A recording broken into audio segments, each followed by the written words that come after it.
Oregon Intergovernmental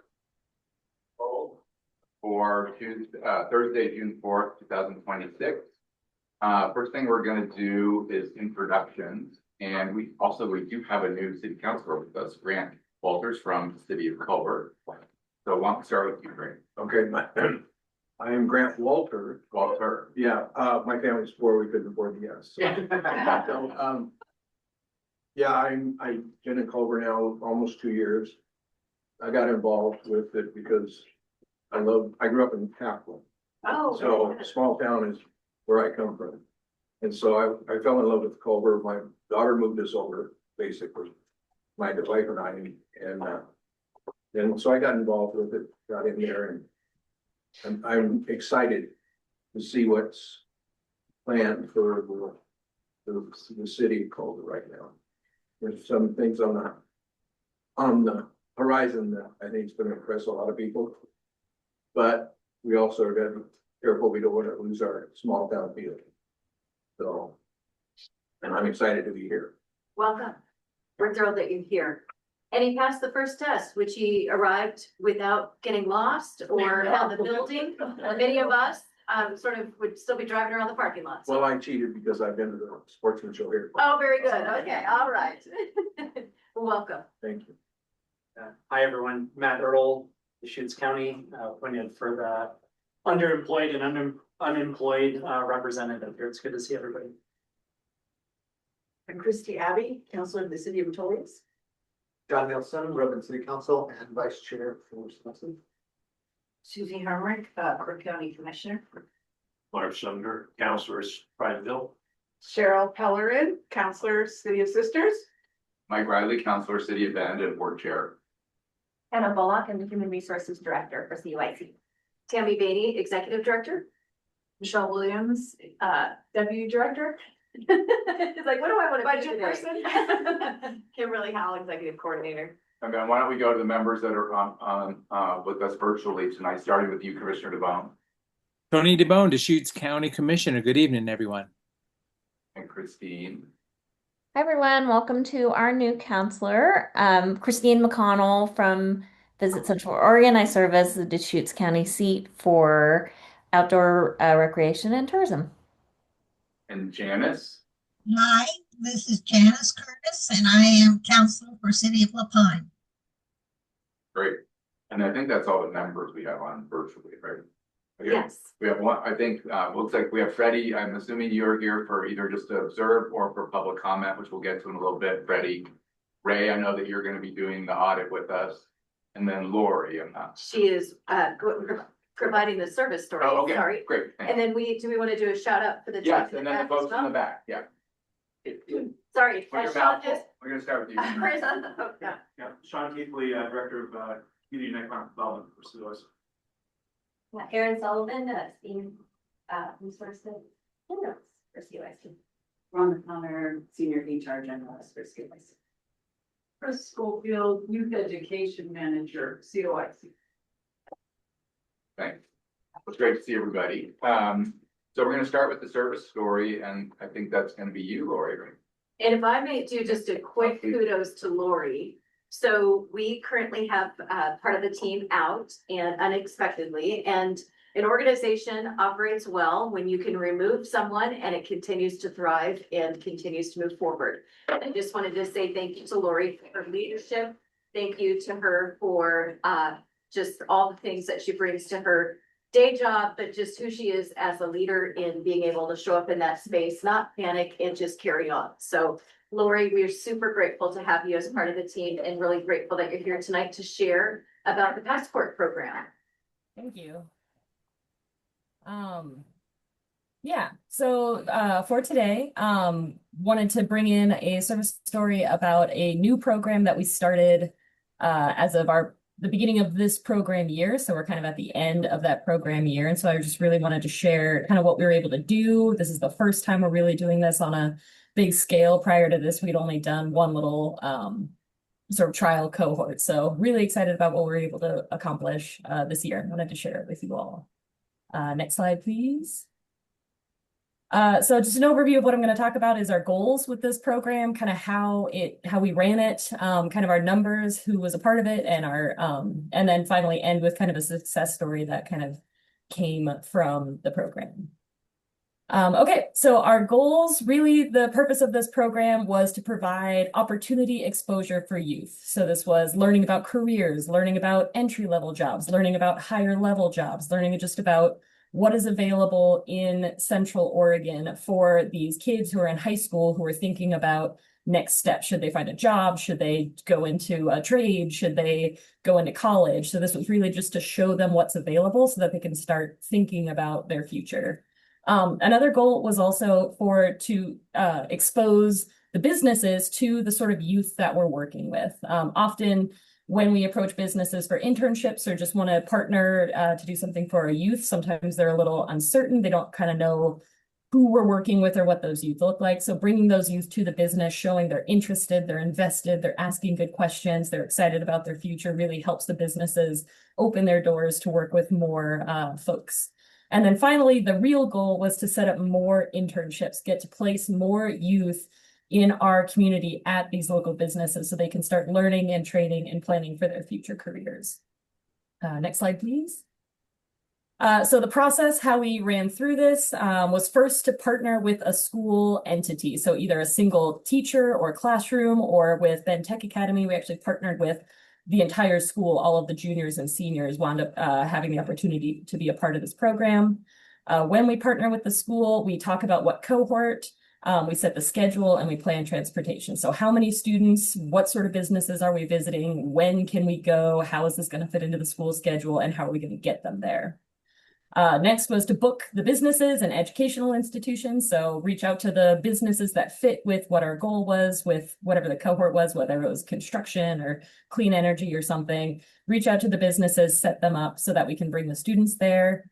Then it was running the program, which on my end was a lot of checking in with the businesses, making sure everybody knew where they were supposed to go, making sure that we didn't have any last minute cancellations. We were also tracking student attendance and participation. And then we made sure to also keep good business practices and thank the businesses after our site visits. And then finally, when we ended a specific cohort or a certain number of site visits, my job was to process student stipends. So we were paying these youth $100 if they completed the entire program. And then also gather feedback from all parties, from the school, from the students, from the businesses, to see what went well, what could we do better next time, so that we're constantly improving this program. Next slide, please. So by the numbers, these are all of the different cohorts that we ran this year. We did 4 different ones with Ben Tech Academy to fit along with their different 4 CTE academies that they run. We also did one with Madras and Bridges High School. They kind of combined their students together. We did 2 out of Pioneer High School in Prineville. And then we did one with Central Christian Academy in Redmond. So you can see on there, there's the number of participants who initially signed up, and then the number that actually completed that program and got that $100 cohort or $100 stipend. And we had some attrition, some students dropped off, but by the end, we had 52 total participate. 44 actually completed and got that money at the end and were able to visit all of those different sites.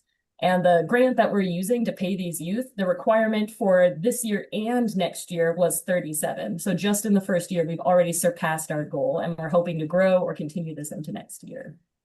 Last slide, please. And to finally present the success story, we were really excited about this. One of our students who went to Bridges High School up in Madras, she participated in our passport program, and during that, she actually got to tour the Madras campus. It was fantastic. If you guys haven't been up there yet, I highly recommend going. It's an amazing operation that they have going on up there, and we got to see some really cool behind the scenes stuff. This youth, she actually was one of ours who didn't complete the entire program, but still was able to meet with the business, learn about the opportunity, and actually we were able to establish a internship for her. And she's just finishing her last couple of hours of that internship right now, and she's going to be graduating this year. So we're really excited that this worked kind of the way that we were hoping for it to work. She was able to learn about an opportunity and be able to start working and learn about a career. So we're really excited about this, and we're really hoping that going into this next program year, we'll be able to do this more, better, and get more youth involved. And that's it. Yeah. Is that, I think that's it. Yay. Anybody have any questions? Yeah. How long has that program been going? Lori, how long has the program been in operation? Just this year. So our first cohort started in September of 2025, and then we've run all of these other ones just throughout the school year. And our last one just ended last month was when we did our last site visit with all 4 Ben Tech Academy cohorts.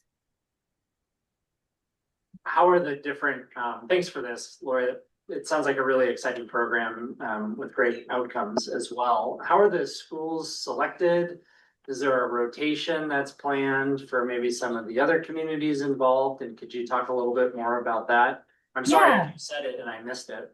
Oh, no worries. Yeah. So some of the school selection was just based on who responded to my outreach. Some of it was about the Ben Tech Academy portion of this was a part of the Youth Career Connect program that we were also running this year.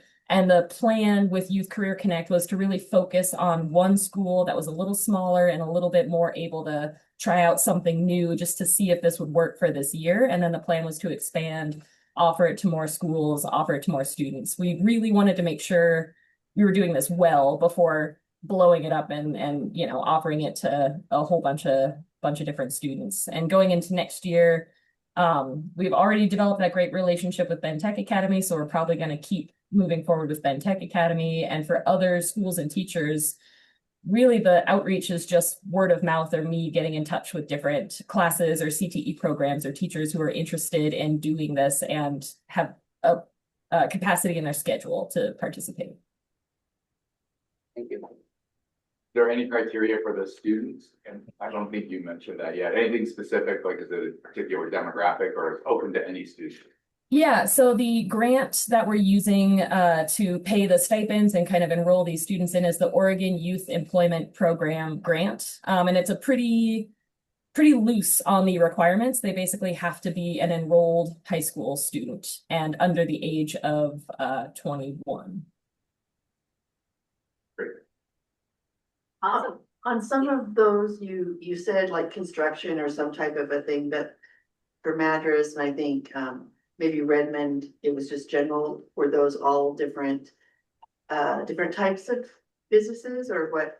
Yeah. So that's one of the beautiful parts about this program is we really can cater it to fit the specific desires of a particular class or teacher or group. So some of them were like the Ben Tech Academy ones, they were construction or medical or hospitality, and they have their specific CTE programs, so we were able to stay within that category. But for Madras, we had students with all different interests from all different backgrounds, so it was a more broad. So we visited the airport, we visited a printing company that does like t-shirt printing and hat printing and stuff like that. We visited the sewer system and the folks who collect trash and the college. We visited the COCC campus that's up there and talked about their medical programs. We also visited OSU has an agricultural center out there. So it was kind of more of a broad, trying to hit kind of all the categories or in general, just so that students could learn a little bit more about what was available. And that one, the teachers there asked for the focus really to be in Madras so that students were learning about opportunities that they wouldn't have to drive 30 minutes to get to. Lorraine is amazing, so that does look like an amazing opportunity for her. Yeah.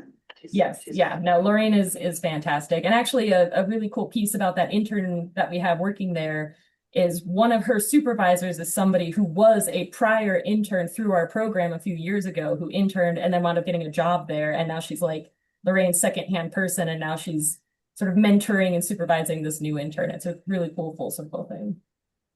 Thank you. Well, thanks so much, Lori. I appreciate your being with us today to share that. It sounds like a great new program. I know one of my kids, I think, would have benefited a lot from it. So. Oh, nice. Yeah. Thank you, Lori. All right. Thank you. Okay.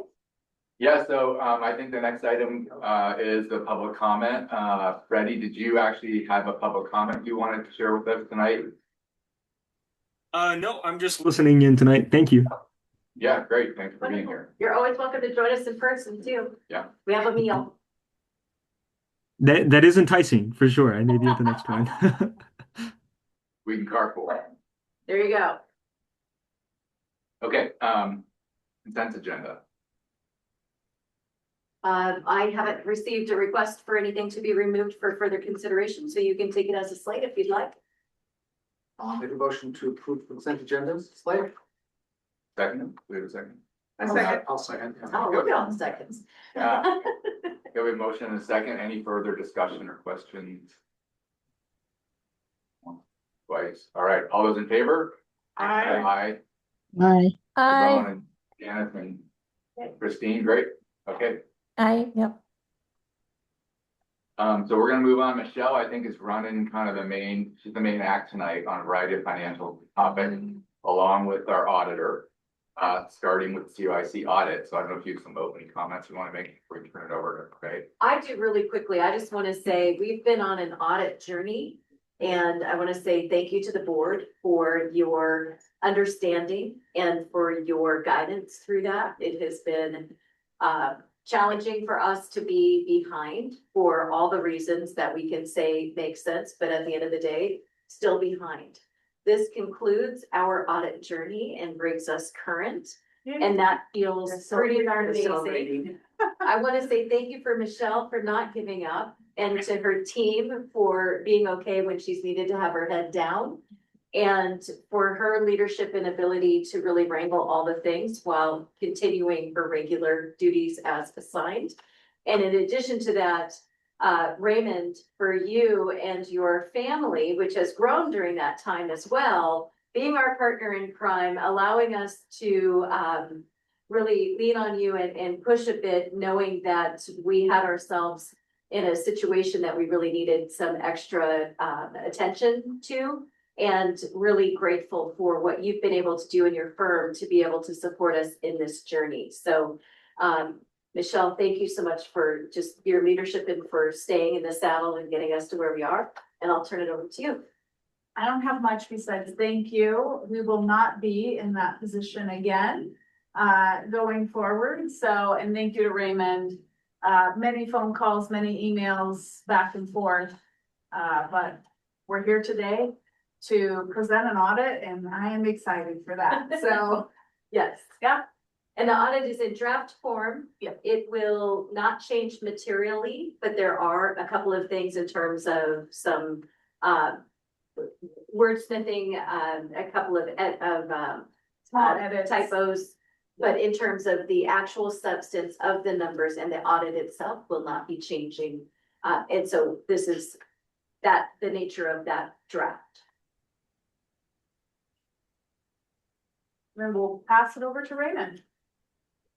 Thank you. So, like Michelle mentioned, this is in draft form. One of the things that we found from time to time is when we bring it to the board, there's always that one page number that gets forgotten to update or something rolls over to another page. And it's just as we're presenting it to the board that it even comes to our attention. So we've started to usually present them in draft form for one. That way the board, if they have any questions or suggestions, they end up being able to give some input on, hey, I would like to see perhaps it saying Bob instead of Robert or something like that when you look at the list of board members.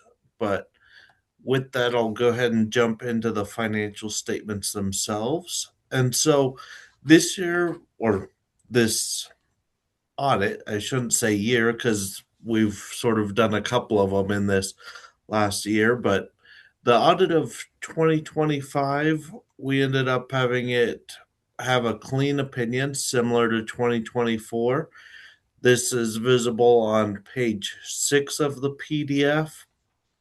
And so that's ideally what you guys would hope to receive. And that's what we are showing in this audit report. We didn't have anything that caused us too much concern. We ended up working with Michelle to resolve any questions, one of which required some input from some other agencies, which caused a little bit of delay and why we weren't able to present these in the May meeting. But after we got confirmation from one of those other agencies, we were able to move forward with finalizing the numbers and feeling very comfortable with what was being reported.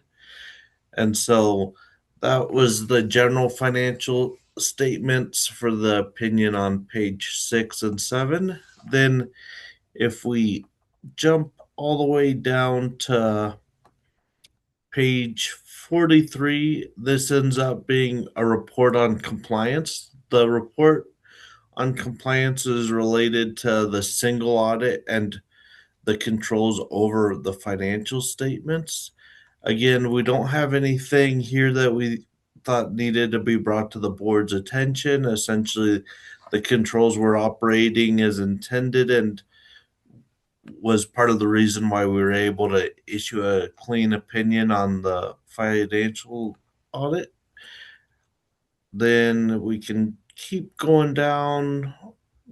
Page 45 and 46 are essentially your audit opinions on the compliance with the federal programs. And so, again, no issues there. We end up having page 47 be a nice little summary of what programs were selected for the single audit. You see, this year we ended up having multiple programs selected, and so we ended up doing additional compliance testing on those programs.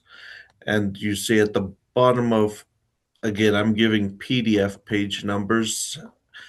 So the bottom of PDF page 47, it shows no federal award findings and no financial statement findings that we thought needed to be disclosed in the financial statements. However, the only thing that I did want to bring to the board's attention is at the very last page page 52 and 53 of the report, we end up showing that there was one instance of non-compliance noted, and this was just related to procurements. We ended up testing procurements in the single audit section, and nothing came to our attention in regards to your federal programs. But one thing that did come to our attention for your general procurement compliance with the Oregon minimum standards was that the contract we had entered with COIC was for up to 5 years of accounting services, and this actually made the 6th year of us providing those services. So COIC should have went out for at least quotes, if not a more formal request of bids for this audit. However, that wasn't performed. Obviously, you guys were trying to become more timely in your issuance of financial statements and getting caught up. So certainly understand what led to that non-compliance, but that was just the only instance that we were able to identify that we wanted to bring to your attention, and has already been communicated to Michelle so that she could end up reaching out to any other auditors in the area for a bid or quote for the services for the 2026 season. And just for the board, that was an intentional decision to get the audit completed. And so that sort of balancing, how do we make sure that we get ourselves from a compliance perspective? And then we will be able to procure with the new changes in our procurement policy, of which the board has already adjusted. We believe that we will be able to go out with less, not necessarily needing to do a fully loaded RFP process, which can take months. We believe that we will be able to secure and make sure that we are getting the best resources and services for the best amount of money on behalf of the board, to be able to do that for our upcoming audit, which is due December 31st of 2026. So just so that you know, not a surprise, that was a decision. And you're gonna do that for several years, I'm sorry. Yeah, we would go for the full 5. You'll be putting in requesting response, whatever the structure is under Correct. for that full 5 year period. Correct. Yep. So I had asked this earlier, but you may be able to answer this.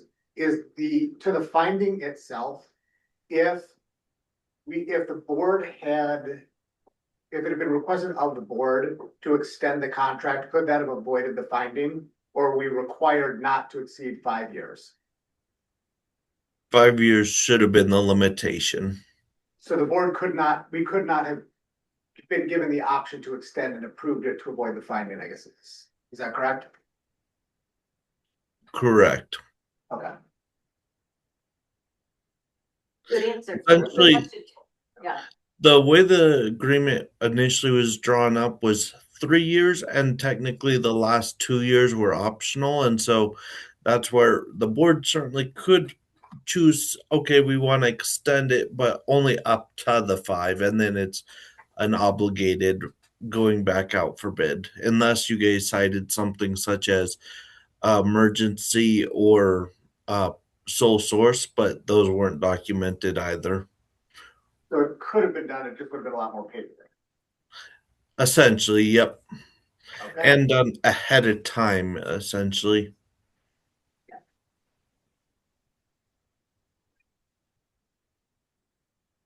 Other questions? Any other questions? Anybody online have any questions? No. No, sir. Thanks. Congratulations, getting it done. Just 6 more months to get the next one out, but getting this up, We need a motion to getting up to accept speed the is really good. Thank you. So I need a motion to accept the audit. Right here, Mike, I recommend that the COIC Board of Directors accept and approve the June 30th, 2025 draft audited financial statements as presented, allowing the final audited financial statement to change only for small edits such as dollar rounding issues or small immaterial corrections to notes to the financial statements. Second. Second, any further discussion? Second. One item. Just, Yeah, go ahead. I had sent a note about core 3. So capital C, capital O, capital R, capital E, without a space, the number 3. So that's core 3. And so I had just sent a little email asking to make it a little bit more clear about the terminology for core 3. And that'll be in the draft, in this document, but.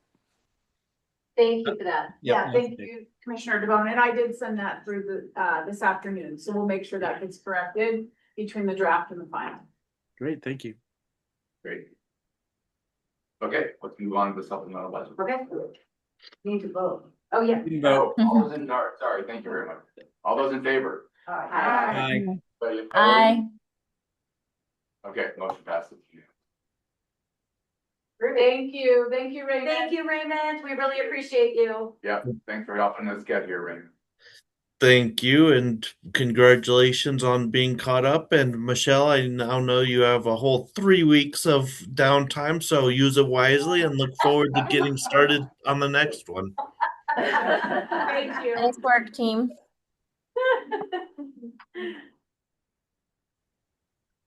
Okay. So you have in front of you the budget binder. This budget binder includes the budget that we brought forward to the budget committee.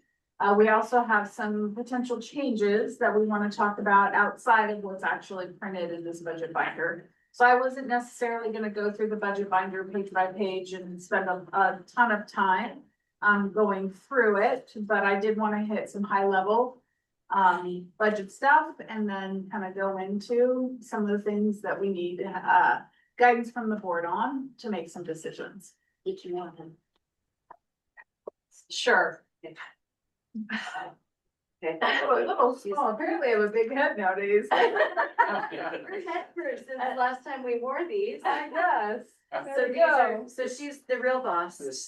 So. Scripted, wasn't it? Don't have money, it doesn't matter how good the idea is. Yeah. So first, before we start, I know the budget was sent out a while ago. I haven't received any questions or anything that anybody wanted to cover specifically, but I wanted to open it up. Was there anything that anybody wanted to call out or go into before we just dive right in. So you're gonna dive into 26-27 budget, or you start with supplemental? I'm gonna start with Okay. supplemental, but just from a general, were there questions supplemental, were there questions for the 26-27 budget, anything anybody wanted to cover? Yeah, okay. So for the supplemental budget, if you open your binder, and you should see some papers right here on the first cover, and you're gonna see one that looks like this. This is our supplemental budget. Supplemental budget for us is rolled up to general fund, which is all of our programs, transit, CED, youth education, adult workforce, and then we have our special loan funds. So I just roll it up in one, and the changes for this supplemental budget would be an increase to revenue by 4.7 million from the Oregon Housing and Community Services, and then a funding increase of 175,000 for Oregon Conservation Corp funding from Higher Education Coordinated Commission. Very good. Both of those would be an increase in revenue and an increase in pass-through expense. So that funding from Oregon Housing and Community Services, that goes to support our homeless program. And so it would be going out to support the providers that do that work. And then the 175 in Oregon Conservation Corp funding would be going to support the work, which mainly is our pass-through is mainly Harding, Oregon. We're also proposing shifting 1.5 million from contracting expense to personnel. So no increase in revenue, just shifting one expense from one type to another. And the reason for that is the transportation department took the Ben service over, which was contracted out midway through this last year. And so we ended up having to put all those employees on our books as personnel instead of contracting them out through services. Michelle, so we can follow along, is there a line number you're on, or I think I'm looking at the same thing. Yeah, so I mean, it's not called out individually, it's just called out, so like if you see State of Oregon miscellaneous agencies, that revenue's increased by a little more than Okay, 5 it's million. highlighted. Mm-hmm. So these are the lines that are highlighted that are increased. Okay. Thank you. And then you can see for the personnel, the drivers went from 2.5 to 3.4. And then all the associated expenses for carrying employees also increased. So in total, that increase was 1.5. And then contracting and pass through, you can see contracting went from 5.2 million down to 3.7. And then pass through went from 8.9 up to 3.8. So the page you're on right now would have the contracting and the pass through. And then. Does that answer your question? Yeah, thanks. I was having a hard time finding. Oh, yeah, yep, no worries. Sometimes I've been looking at these numbers for so long. I don't have them memorized, but I forget that I've been looking at it for so long. The highlighting helps, thank you. Yes. So those are the changes for the general fund budget. And then we have some changes for the special loan programs, which they're legally their own special loans. So we first have the IRP loan fund, which you can see here, and the things that changed would be business loans, debt service, and charges for service. You can see the business loans was 250, but it's dropped down to 0 in the supplemental budget. We're closing out this loan fund at the end of this fiscal year. And so before this month ends, we're waiting on one piece from the USDA, one letter, and then we're gonna go through and figure out what's left and transfer all those remaining assets, including that note receivable that's left, over to the LJC fund.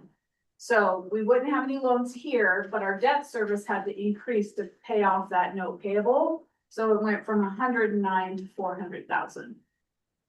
And then our charges for service went from 2,200 to 3,000. With the payoff, it's just taken more staff time to work through that process with the USDA and follow up on getting everything from them to be able to close out this loan program. Any questions on the IRP fund? Okay. And then the last one, the LJC fund. So you can see beginning cash is actually increasing by $1 million. That's because we project that there will be about $1 million in cash that comes from the IRP fund over to the LJC fund. Then we have other local revenue. This is the 41,236 is Oregon Community Foundation funding.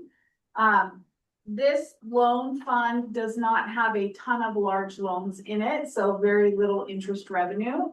We received this Oregon Community Foundation funding during the pandemic to help wherever we needed. With everything that we did, we didn't end up needing that funding at that moment. So we just kind of tucked it away for the loan program, saying, well, when we need it, we'll be able to use it. Because we are spending a lot more time in this loan fund and we're not earning as much interest because we're just kind of building it up, we're gonna need to shift some revenue in there. So that's what this 41,000 is for. You can see business loans went from 25,000 to 350. The board approved, I think it was a $300,000 loan this last fall. Yes. And so that's gonna be in here. So we need approval to make that happen. You approved the loan as the board, but now we need to rectify the budget. And then the charges for service is increasing from 28,000 to 55. Again, new loans, managing the loans, rebuilding this program, kind of the shift from the IRP to the LJC fund. And that's it for supplemental budget. Any questions? What does LJC stand for? Local job creation. Okay, And I'm not sure how it was established because I haven't ever been able to find where the original funds came from, but they were just local funds we had. I remember closing out the other one, but I couldn't remember what the. Yeah, local job creation. So it's our least restrictive loan fund that we have. I've got maybe a macro question in the contracting topic again. And so if the previous state was a percentage of the transportation workforce was in a contract capacity and then they come in-house as FTEs, is it an equal transfer of the contracting cost versus bringing everybody in as a FTE, or is it an increase in cost, and what's the delta? It was an increase in cost. I don't really have the delta, but the reason that we did it was because the service needed to be better. And we weren't hitting the metrics for the community that we needed to hit. So at one time we were not on the same pay scale, but we were aware their wages were the same as ours. But since we went through union negotiations last summer, we ended up coming in higher. We also have always had better benefits than that contractor had. But I'm not sure the delta, but I can come back to the board with that. It was more the macro side of it. Yeah. The weeds, the why, I don't need that answer or information. Thank you. I was just curious if it was equal or greater or less. I'm sure it was greater. And it's mainly because we have done a lot to increase those wages over the last couple of years. Sure. Yeah. From where we were at previously. Okay, thank you. It was negligible when we looked at it in terms of the just transfer. Yeah. But immediately went into contract negotiations, which were significant given where we were in the market in general, both the organizations, the contractor and us. But from an operational, it allows us to use the drivers differently. It allows us to deploy the team differently, which there's an efficiency and a cost savings in that. But it's an important question. It was less than 100,000 when we looked at the contract when I first started. Not being able to have the finger on the pulse of the service that's provided, where we just simply say this driver, before you didn't have this driver drive any longer. Now we can actually say, we can build the culture in the organization and the service very differently. And so that'll be that as we look at the dollar amount, while not a lot, the increase in service and ability to deploy the team and assets differently is definitely a win. Yeah. So a great question. And if there's, maybe we do the baseline before the contract negotiation. Yeah, I don't need a follow-up. Okay. Like there's no information required that I'm Okay, asking thank you. here. Okay. It was just a macro question as Yep. equal up or down? Yep, And Yeah. we're good. Originally, it was down when we did the negotiation for the contract, but since then we've had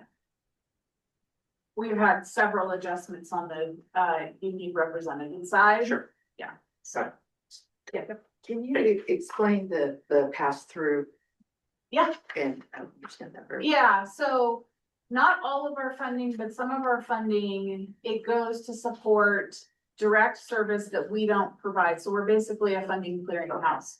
And the homelessness funding is a great example of that. We're not out there doing direct services, but we get funding from the state.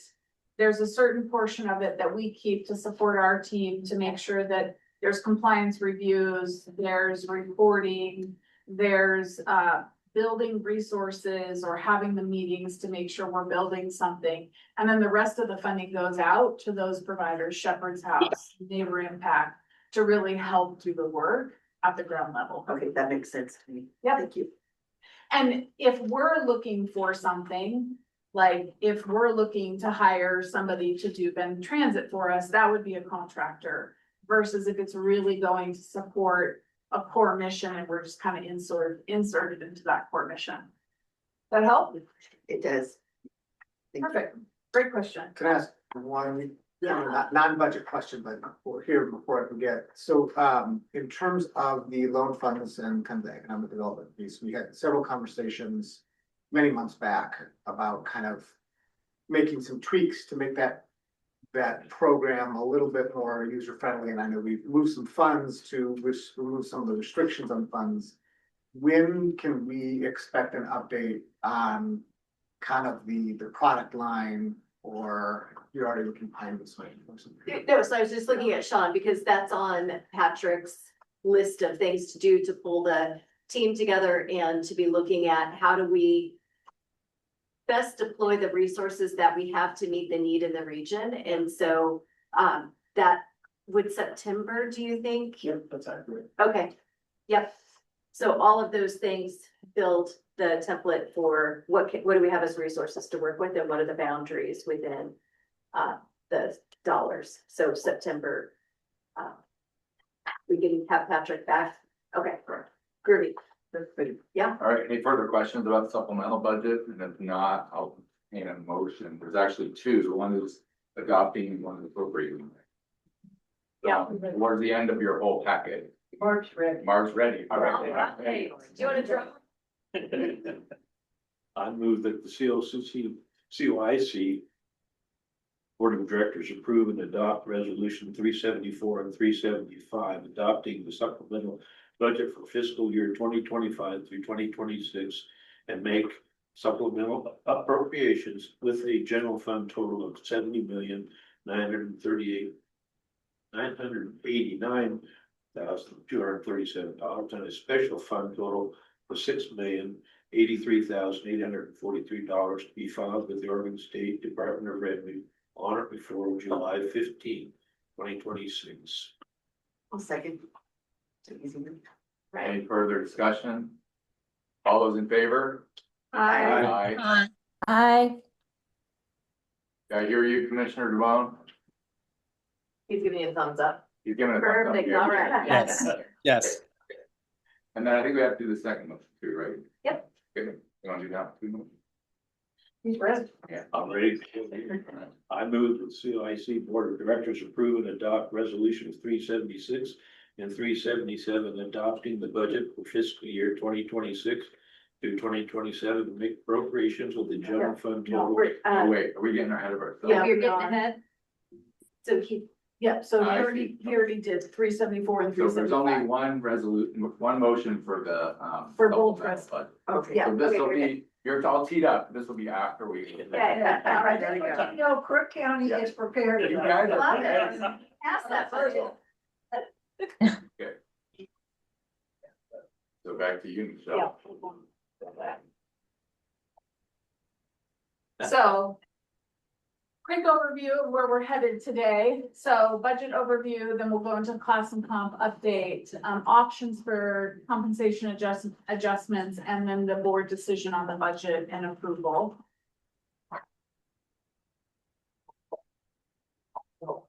Just making sure that, because we can't see people that are on the screen, so Kimberly's gonna be monitoring if somebody has their, okay, yep. And we went over the supplemental budget high levels. Okay, so 26, 27. So a lot of really good information in your binder, many pages to read. There's only a few things I'm gonna call out. Revenue increase of 15.4 million or 25%. And that's from our original 25, 26 budget to what's proposed in our 26, 27. So that doesn't include that 5 million that I just brought forward. So we're comparing original 25, 26 to 26, 27. This increase is due to housing program budget and also the core 3 project budget. Actually, a lot of our programs this year are actually in a space where funding is tight. And so we'll be talking about that a little bit more. Staffing increase from 149,000 for last year's budget to 166,000. That increase is due to transportation and the fact that we took on the Ben service. So in last year's, we had expansion for transportation. We have for the last few years, expansion for transportation. And then we just added some more to it because we took on that service and added quite a few more employees. This year, included in this budget for staffing, there is a 3% COLA for represented employees only. And at this point, a 0% COLA for non-represented employees. Not all programs could afford the cost of a COLA and a merit. In fact, not all of them could even just afford the option of a merit. So in this budget, we brought forward a 3% merit. Every one of our steps are 3% apart. So we brought forward a 3% merit for those that could have the chance to earn a merit. With that, we would be bringing forward a request to the board to use board jurisdictional dues in the amount of 37,000 for the ability for programs that didn't have funding to still be able to award a merit. And if you look in your packet, And just as a side caveat, our job is to provide you with a balanced budget and provide that to the budget committee. And so any adjustments that you choose to make, which we will go through a choose your own adventure here in a moment, then you are the decision maker to ask us to add back or make changes. So please don't take it as a reflection of what we think is the right thing to do. Our job is to provide you a balanced budget. And I'm gonna just pause for a second. I should have Yeah. opened the public hearing before you start talking. So I'm opening the public hearing on the 2026. We'll gather all that lovely information. Yeah, budget. Yes. Perfect. Okay. Besides the writing, you should see something in the front pocket of your binder with the jurisdictional dues breakdown.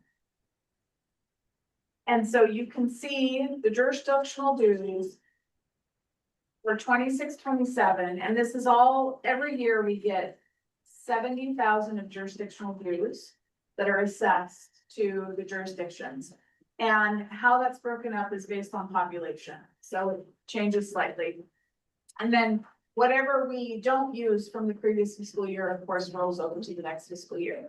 So you can see the breakout of revenue, and then you can also see the breakout of expenses. The 12,500 is a permanent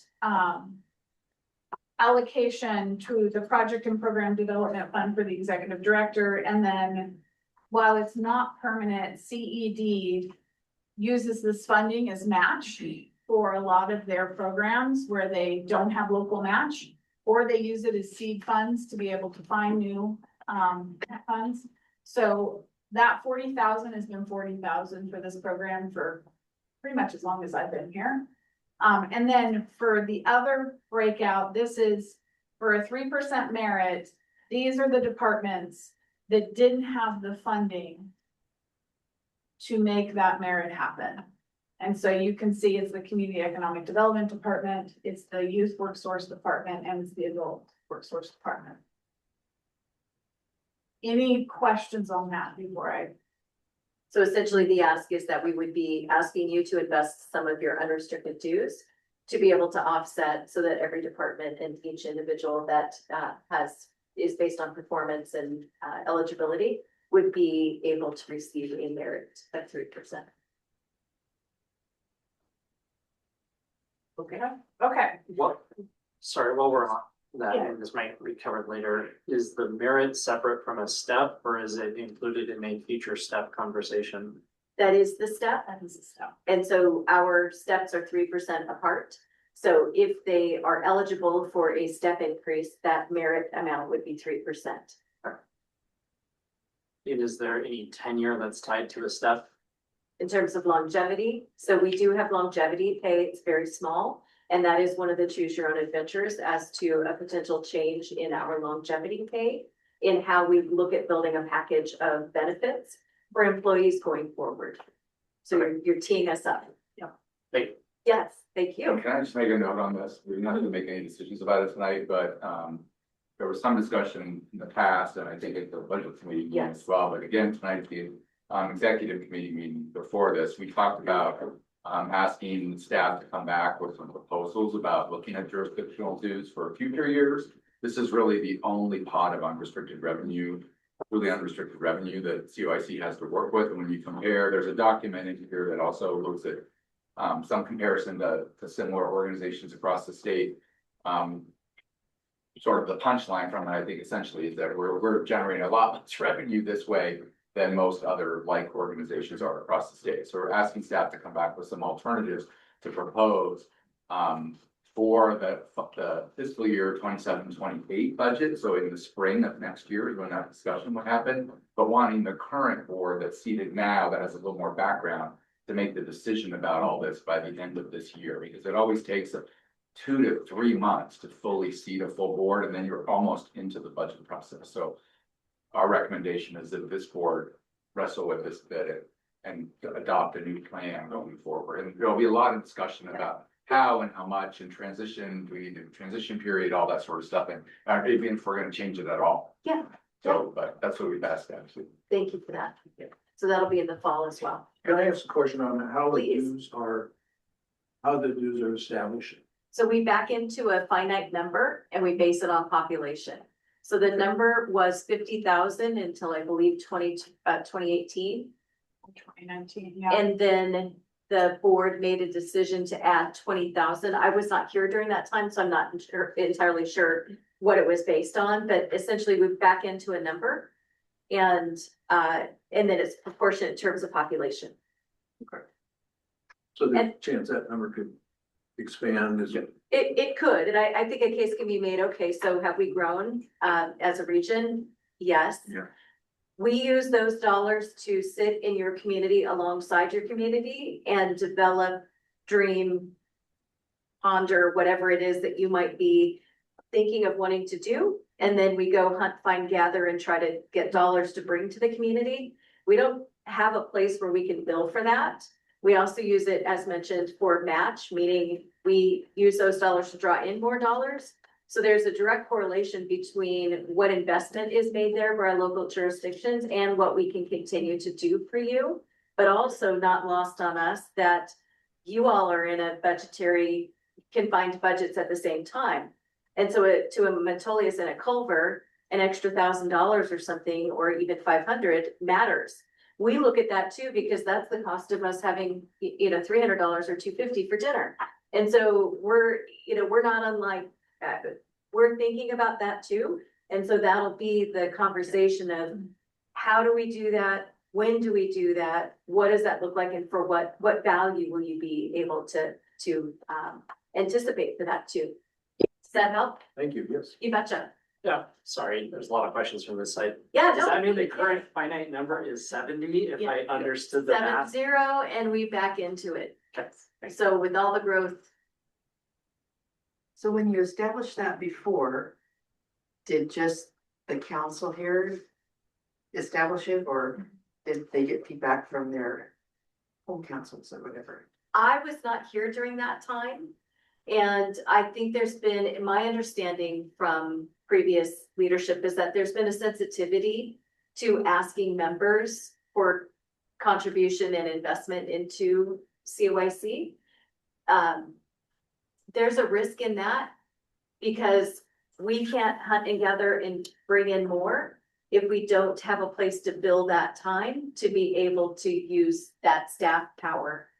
And so I don't know what those conversations were, and we haven't had that conversation to the degree that I feel that we are not only needing to, but ready to have. I also wanted to make sure that our organization is in a place where you have trust and confidence in that we will be able to show up and be what you need. And so I believe firmly that we are there now. And so it's a good time for us to have that conversation. Thing to ask, and once we get through sort of an initial presentation, which there's been a little bit of, but September would be that everybody goes back to their representative organizations for public jurisdictions anyway. I mean, Deschutes County is paying yours.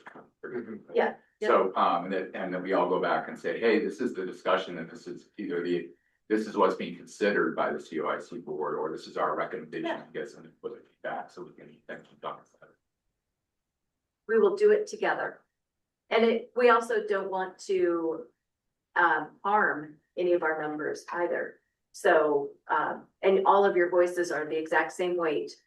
So we'll do it together. So a lot more opportunity for further Yeah. discussion on this one as we go forward. Counselor Riley, Counselor Curtis went off mute, so I don't know if she. Okay, Counselor Curtis, do you have a question or something you wanted to add? No. Okay. Okay, I'll make sure. All right, so the request is that we are asking for your investment of dues to support the team. Oh, Can I ask one question? please, yeah. So we're taking that finite 70,000 and I'm going to take a portion of that to be able to support the team, which I do support. My question, what is the trade-off for that? Is what, do you know like what you're giving up? If we're taking from this fund, were those funds identified for a use going forward, or were these? They wouldn't be rolled over to next year for you to be able to use. So it's reserves for the board. So great question. So you'd essentially be saying that we would be drawing down our balance, and we're going to hit this again. So more to come. At the end of tonight, if you agree with the proposals that we're bringing forward, your number is going to be around 12,000 that will still roll over to next year. And July 1, you will have another 70 that then go. So, or this will be their number at the. Yeah, 2027, so Okay. July 127, you would have another 70. But Yeah, if we're yeah. drawing down the reserves to achieve this, then next year that conversation gets harder because we have fewer reserves Yeah, at the same expenditure. True, yes. And the same resource level. So this Right, is- so the this is a resource temporary level- Solution to a permanent problem. So if the resource level adjusts, then you're gonna start at next year. And we typically don't, we come back to you if we're going to use any of your reserve or any of your dues, thank you. So you will know if we say, you know, we need 5,000 for something special or whatnot, typically not, because we're using other mechanisms. So you're gonna have 12,000 roughly, or 31,900 to start. And then you would begin next year with another 70. But if we adjust to any degree, that'll be a factor into for what purpose.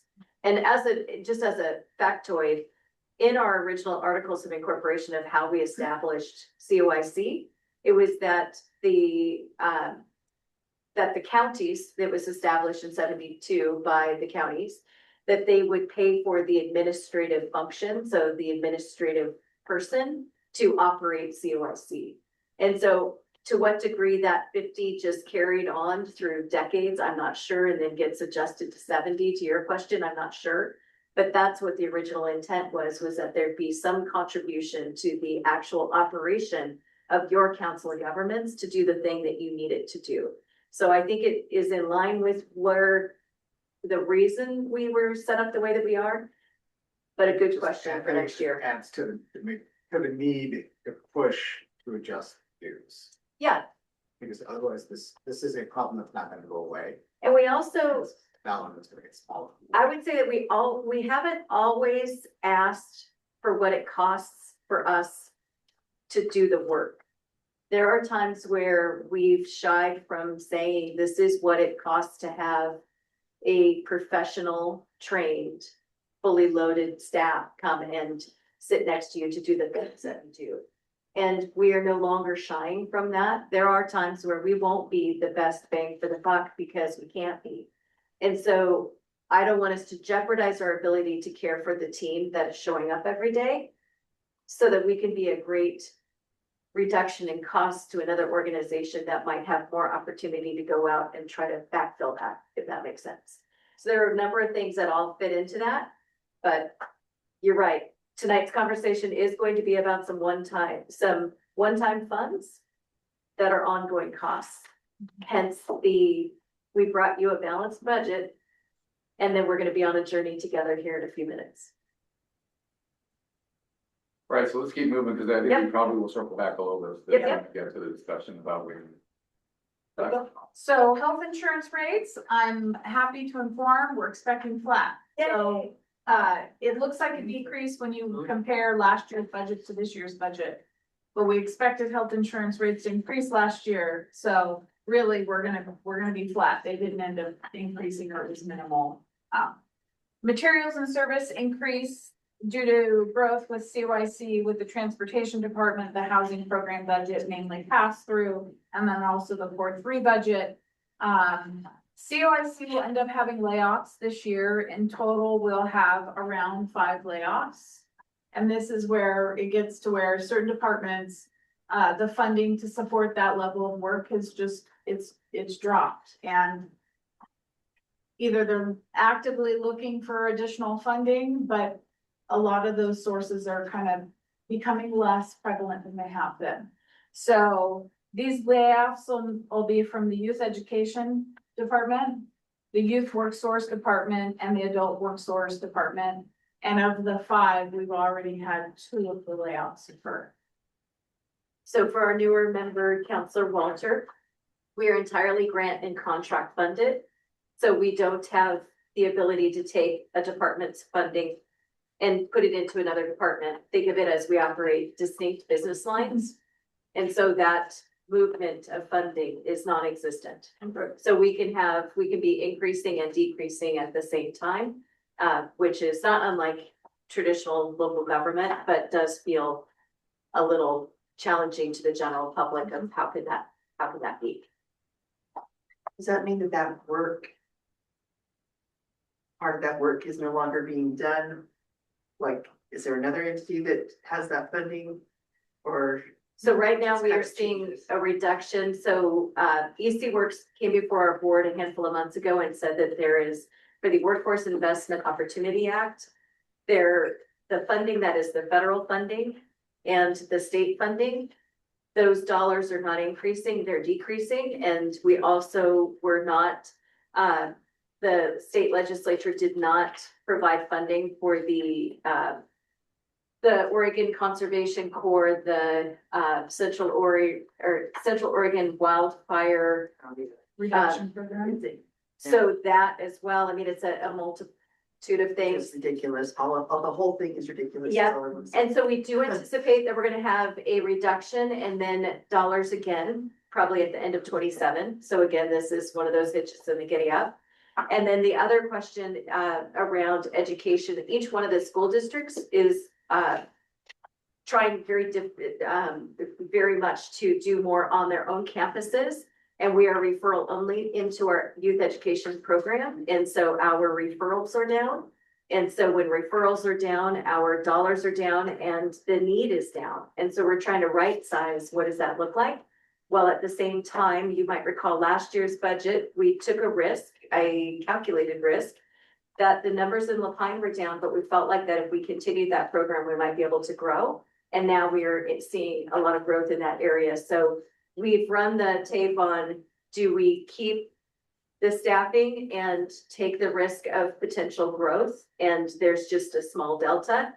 What we're presenting to you is, with that taken into consideration, we still feel that there are adjustments that are prudent to be made. And I've also heard a lot of enrollment in schools is down. Yes, So yeah, a lot of factors that are happening there too. Yep. And then I think to note too, since this budget was prepared, and I believe I sent this budget out late April, there's already been changes to it. What is here in print is already somewhat out of date.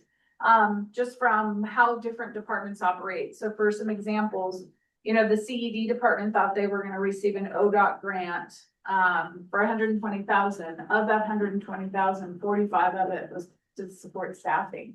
And we had a position in there that we needed to hire, and we still need to hire, but they weren't awarded that funding, and we found out last month. But since then, we've been able to find other funds from other projects that are able to backfill that. So there's always, particularly for the CED department, there's always kind of this open door of funding is always changing because their grant cycles or their revenue cycles aren't on a biennium. They're not on a fiscal year. They get funding from everywhere, from foundations and from local government and state government and federal government. So just kind of as we talk about this budget too, there's always here's the best guess.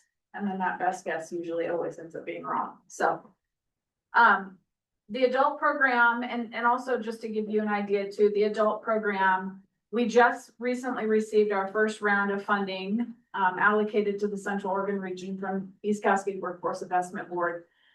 They never have our first allocation ready for the budget and never have. So we've always had to give it our best guess, and we always check in with them. And so they said, we'll plan on a 10% decrease, and then some of the funding that you have is not going to be renewed. So don't plan on that being renewed for this next year. We did that in the budget, but from what we projected to what they gave us the other day is 161,000 under what we projected. So for that department, from what they got this fiscal year to what we were just first round awarded, and I do think there will be more revenue that follows after everyone closes their fiscal year and figures out what wasn't spent. That's a 41% reduction in revenue and resources. And so that's a lot. That means that we have less money for staffing. It means that we have less money for client expenditures. It means that we're looking at every single expense on that program budget and saying, what can we cut?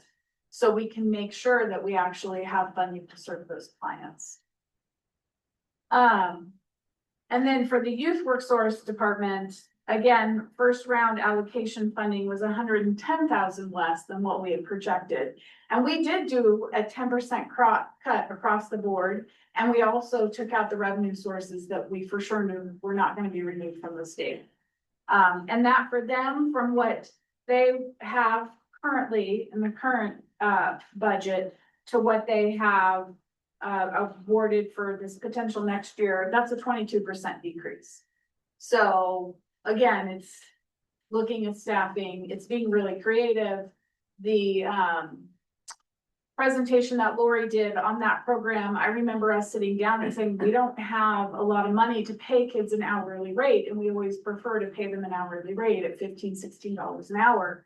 But we just don't have that funding and to be able to reach the youth that we wanted to reach for that program and needed to. So it's getting creative. It's let's do the $100 stipend. They at least get something that gets their interest peak, and they get the skills and the experience. So the team is really scrappy on the back end of, you know, dealing with the reductions in funding. But these reductions in funding this year are hard. I think next year will be harder from what we're hearing from everybody else. Okay. COIC does have a reserve policy, and I do want to call that out, but it's very outdated. I think it's from 2014 or 2004. Anyways, Tammy and I looked at it the other day and got a laugh. Yeah. Our reserve policy is so ancient, it hasn't evolved with the agency we are today. So in your binder, if you look at section 10,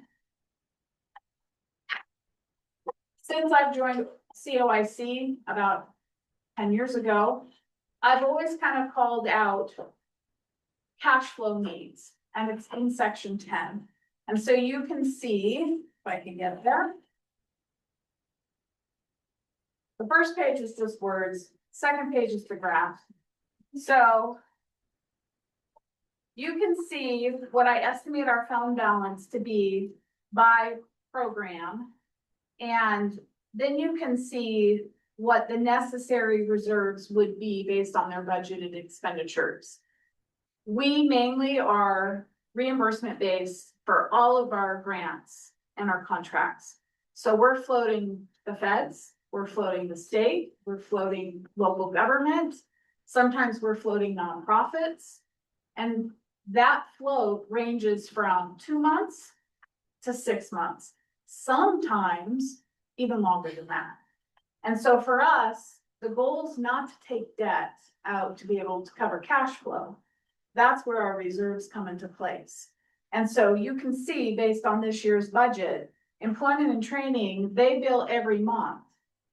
Well, you've got to pay the people, then you do your billing the next month, and then usually it takes your provider 15 to 30 days to pay you back. So 2 months at that rate, they're still 693,000 under what reserves should be. Economic development, most of their sources are quarterly billing cycles. So we've got to do 3 months of expenses. Then we take 15 days to prep our billing. And then you've got at least another 15 to 30 days till we're paid. And the reason this number is so high is because the pass through for the housing houselessness. So most of those grants now are expense reimbursement instead of upfront cash flow, where we can request the funds in advance. And transportation. Is Yep. core 3 in here also? Yeah. Yeah. Now, core 3 is helping us because we got a big chunk of money at the beginning. Of course, we've set that money aside in its own account. So that money is not being used to cover the daily. Yeah, exactly. And then transportation, they're 6 to 8 months. ODOT in this last year has had some struggle with timing of cash and federal funds. Imagine And then if we have a federal shutdown. And we've had the awards. In fact, right now, we were awarded funds to buy 2 buses to service Warm Springs. We bought 2 buses. We're only being reimbursed for 1 right now, and we'll get reimbursement for the other one in the fall. That's not $70,000 or $5,000. That's probably around $250,000 to $350,000 for that bus. That we have the right to those funds, but ODOT doesn't have the cash to pay us, so we're gonna have to wait. So as we go into budget and kind of some of the choose your adventure, how do we use funding, just be aware that it's great we have reserves, but we also rely on those reserves for our daily cash flow. So we can be in this position of having reimbursement contracts and not having to pick out debt. Yeah. Any questions on that before I flip back? The question corner over here. Love it. You're perfectly situated too. So the building fund, is that for like HVAC, food pantry, that kind of thing, or? It's maintenance for all those buildings Maintenance, that or COIC. maintenance? That we don't, yeah. Okay. Or like an example would be for Redmond, for our Antler facility, our building. City of Redmond's land. Eventually, somebody's gonna get that building. And somebody's gonna need to move on. So how do you have funds to be able to have a new place? So we charge ourselves rent. Okay, Go ahead, do you have another? Oh, yeah, go. I'm so grateful this is interactive because sometimes, it's sort of like, okay, well, then page 9. So please pepper us. It's similar to my last question. I don't want to dive into the detail of why in this meeting and use the minutes for that. I hear the story about the bus and I can't help think, how could the bus have been procured without knowing the reimbursement was going to occur? And so there appears to be a disconnect, and maybe it is the fine language in the agreement with ODOT. But under the circumstances, there's now a cash flow potential problem because while the funds were committed to, they couldn't be reimbursed until a future point in time.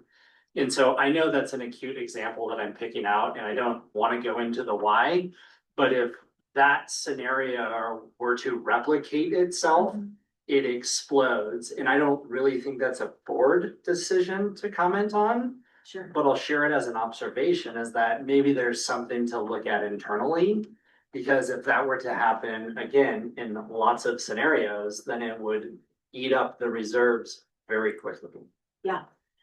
And I will add for that bus in particular, we needed a bus. We were able to purchase a bus, and most of you know that you order, from being on the COIC board, you order a bus. That bus probably doesn't come through till 2 years. During the pandemic, I mean, we were 5 or 6 years. And so Warm Springs had their own buses. We were using them. We were insuring them. They finally gave up. We were able to take some of our excess and use it up there. Again, we've been operating on really old buses, and we made a big push last year and the year before to ask for grant funds to buy new buses. We were awarded new buses, so now they're finally starting to come in. It was, can we afford to float this bus? Knowing that we need that bus to be able to provide that service, yes, we can do that this one time. Also, the communication with ODOT of their funding cycles are all changing right now. And the communication back and forth on what you're gonna have funding and when you're gonna have funding for it has been a work in progress. Most of what we do is a calculated risk though, so it's not lost on me, your statement.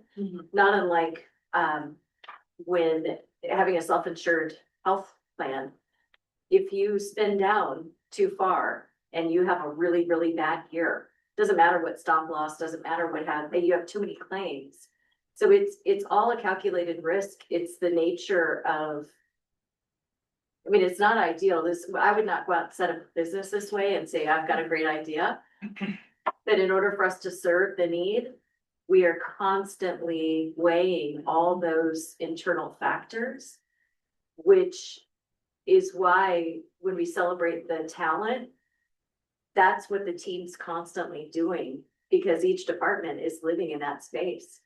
I mean, and how government got to this place where those that can least afford to float the big dog is floating the big dog is sort of a head scratcher for me. But what you're raising is, we shouldn't be in this space. But we also know that Culver and Rotolius, there's no way that you could float some of the things that, and even for Well, them. even in our business, we have things like that happen. It's like, we're gonna have to make some, parameters on what amount we'll do, and So we don't expand in certain there's things. some really strange things going on. Like, Yeah, there are calculated things that we just choose not to do because we want to see the dollars in the bank.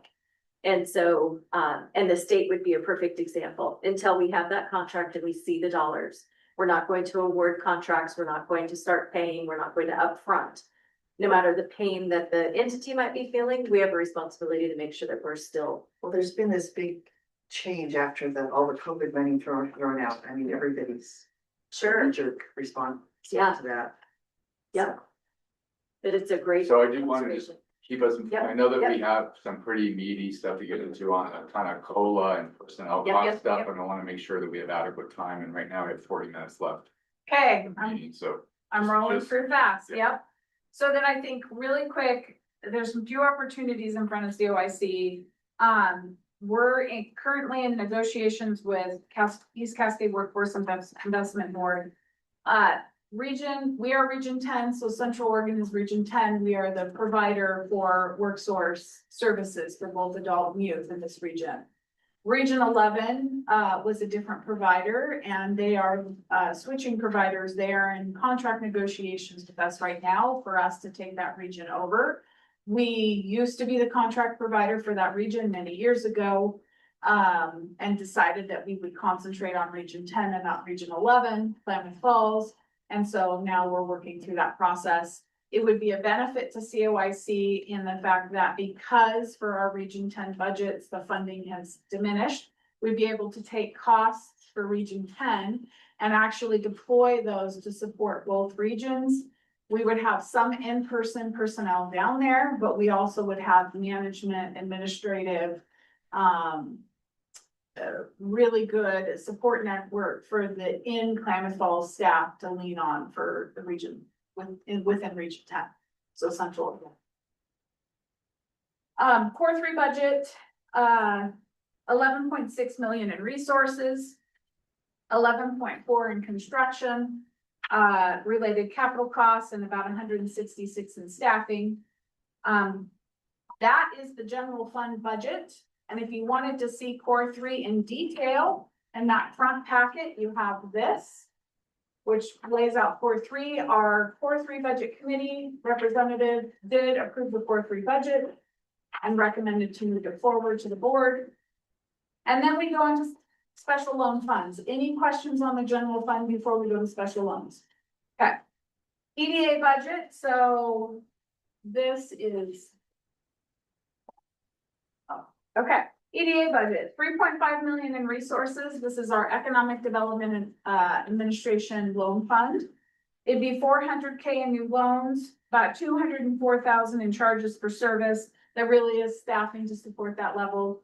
And then the LJC budget would be on 1.5 million in resources, 350 in new loans, and then 52,000 in charges for service or staffing. That's kind of COIC's 26-27 budget rolled up. And then we're going into class and comp. Choose your own adventure. So I'll hand it to you. Did you want slides? Yeah, the slide Okay. that you're on is good, and I'll try to queue up him when we need to switch sides. And a quick thank you to Aaron and to Rhonda who are here this evening. We are so fortunate to have such dedicated talent and individuals that understand this process and are committed to getting this right. And I just wanted to call them both out and say thank you. And to Hannah and her leadership for getting us to where we are. So yes, thank you. Thanks for doing the shout out. And, Yep. Erin in particular has been living this project for a while now and deep into spreadsheets and charts. So thanks for helping prepare all that. Yep.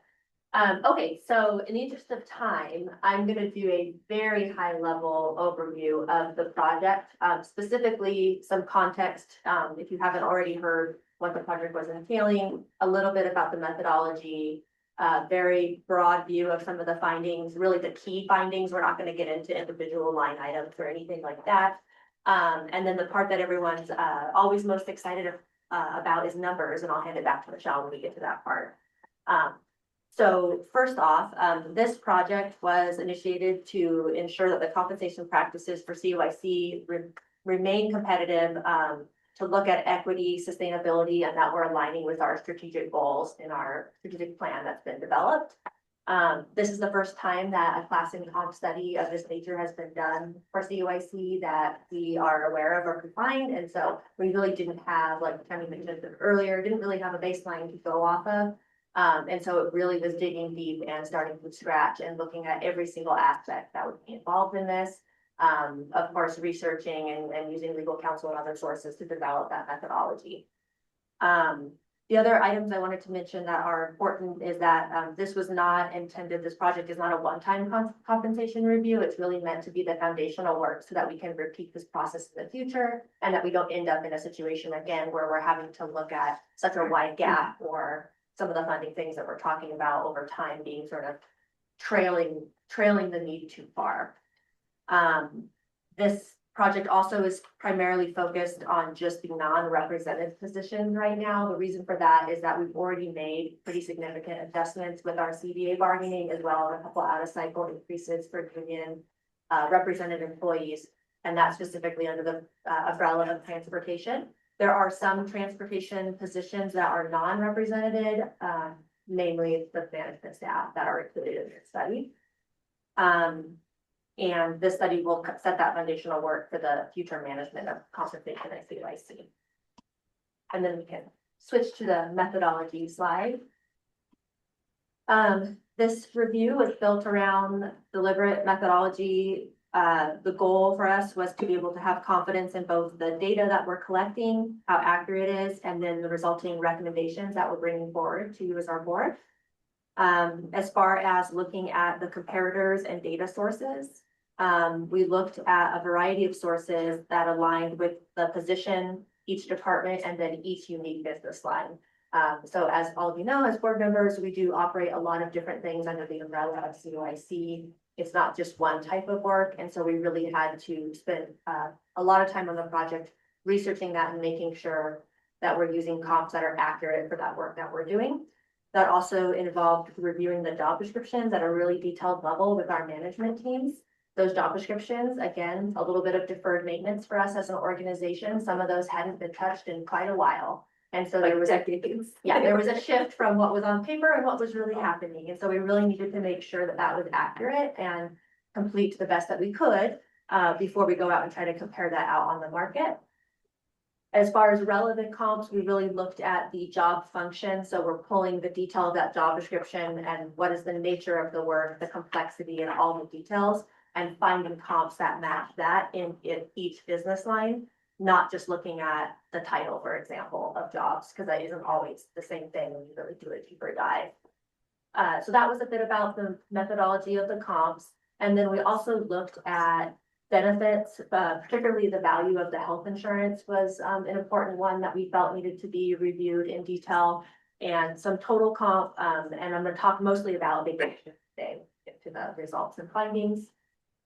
We analyzed the trends. We identified areas where we were either below or above market in some cases, and we'll talk a bit about that.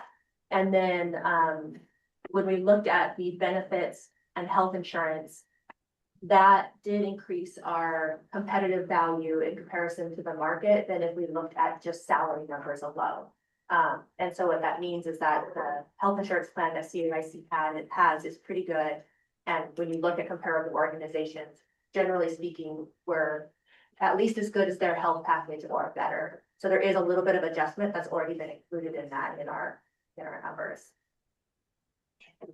Any questions on any of that before I talk about findings and trends? I have a question on like the comparable organizations. Is it public or private sector organizations or a combination of both? Yeah, great question. So we looked at cities and counties to a certain extent for jobs where it made sense. In that we also made sure to consider the level of work. So not just like title to title, but maybe one is more complex or less complex within that structure. We also looked at Council of Governments. We looked at the Bureau of Labor Statistics, which has general data for a lot of different jobs and industries. And then some departments have really unique things. So like CED might be an example. We have a loan officer and we have teachers in the education program. And so in those cases, we had to identify specific comps for that, such as the school district. Things along those lines. So then, well, finish your, then I want to interjection. Finish your. I'm gonna let you control the pace. I'll circle back on it if I need to. Well, I just want to acknowledge, I think Carlos from Confederate Tribes of Warm Springs, have you joined the meeting? It looks like you have. They're just sort of checking in. If you can unmute yourself and maybe just say hello.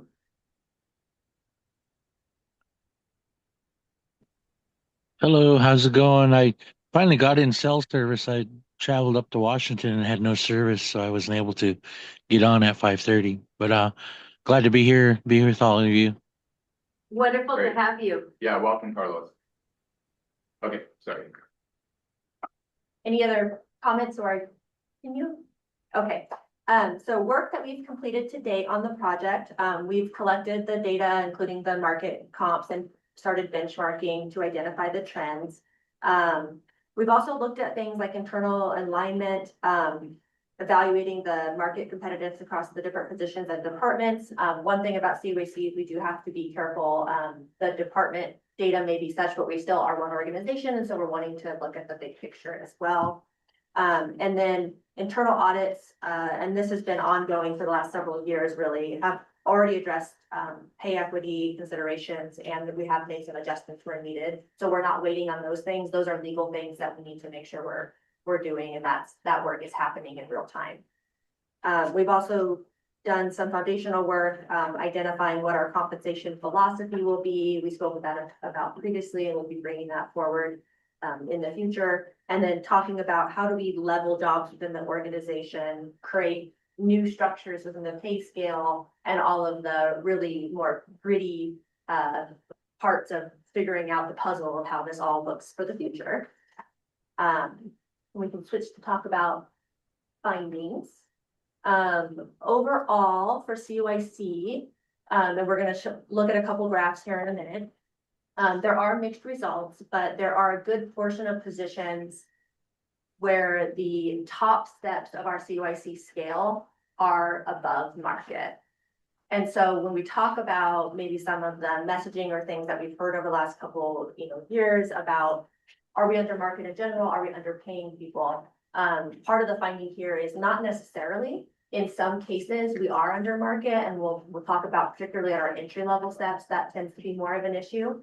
The good news is that we do have processes currently in place to bring people in at the scale. We're not starting everybody at step one when they're a new hire, and existing staff also are sitting somewhere in the scale, and we're matching that. And so a good portion of our organization is in a better position than we might have thought when we started the study.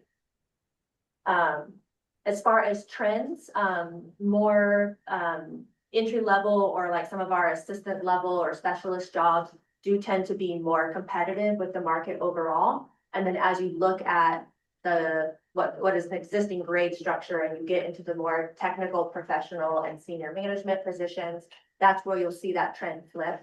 And those jobs are typically under market based on the data. For the COIC health benefits, as I mentioned, we're generally at or above market value for that. So that's an increase in competitiveness for us. And then for COIC vacation, we're generally a little below the market, meaning our vacation accruals are less than a lot of the comparators that we looked at. Okay, so I will explain the chart a little bit here in a minute, because I know there'll probably be questions on that. At a high level, the entry level steps, which is not shown here, are below market for several groups. And Michelle in particular, I think we're going to talk a little bit more about that structure here in a second. However, the top level steps, and that's what you're looking at here on the chart, a lot of them are at or above market for the groups. And I realize the numbers are small, and that's okay for today, but you'll see there's a kind of a gray green shaded area in the middle. There's a 0 there, and that shaded column is really meant to represent the target market. And so, yeah, on either side of that. So if we're targeting to be within 5% of market on either side, that's what that column is representing. And then for each bar, we didn't want to show you every single job because that's a little overwhelming. And so kind of grouping it into some categories here for ease of reviewing it. You can see, for example, for supervisors, there's a bar there that's landing at just below market till above market. And that is representing COIC step 20 compared to the top end of the market only. So it's just a point view at that particular step. Most staff currently for COIC are sitting somewhere on the mid to the high end of our pay scale. We do have some people who might have been hired and are at step earlier on the scale because they're newer in their career, but generally we're bringing people in higher because we're counting years of experience at other places and adding value for that when they are on board with us to replacing them. And then again, the target that we're really looking at for long term, where do we want to be, is within that 5% zone. Adjustments that we are identifying that we're going to get into here in a minute would be to potentially adjust steps at the entry level and the top end in order to make each position closer to that 5% market. And you do have a handout. We're going to talk about that a little bit here in a minute that shows those steps. And then also potentially doing something called red circling if employees are 5% or more above the market on that top end. Probably a lot of us are familiar with that term is, but it's standard practice for compensation if you have something where your pay scale has changed and maybe you have an individual in a step that no longer exists because it's above market, then they would essentially be sort of frozen there until the market catches up. That's what red circle refers to. So with that, I will hand it to you to kind of get us through that. Sure. Thank you. Yeah, do you want to look at? Yeah, so I would look at, if you want to just glance at this handout here, this is our salary schedule grouped by the groups that we presented on that graph. And so you can see COIC has an 18-step salary schedule for every single job, unrepresentative job that we have. And so this salary schedule is kind of right sizing all of those for where they are market. So the shaded areas are what the right sizing would look like. So you can see most of everything in the tech and coordination group, we're chopping off the top steps. Now, we do have people in those top steps, so those people would be red circled. They'd be sitting there frozen. That means no COLA, no merit. But if we adjust vacation, they get a vacation accrual adjustment, that type of stuff. Or if we look at longevity, they would get longevity. Does that make sense that they're above? So we would lop those off. Okay. Yeah. Those are the ones that are not shaded. Those are the ones that are not shaded, correct? Versus teachers, so you can see teachers, we're adding on the bottom and we're adding on the top. So now our scales turned into a 23-step scale or a 22-step scale. Again, this isn't how many steps do we want in the scale. This is just taking our scale and right sizing it to market. I think the next phase of this project would be, now what do we want our scale to look like? And then we'll take that spread and we'll spread it across 10 steps or 15 steps or however many we decide as an organization we want. And then comes the fun piece of putting staff in there based on some methodology, because now we've just changed everything. And that's probably going to be the more expensive undertaking per se than where we're currently at. In addition, we do not have a lot of room for advancement where you may come in and you are in a level 1 versus a level 2 versus a level 3. That is not being contemplated tonight.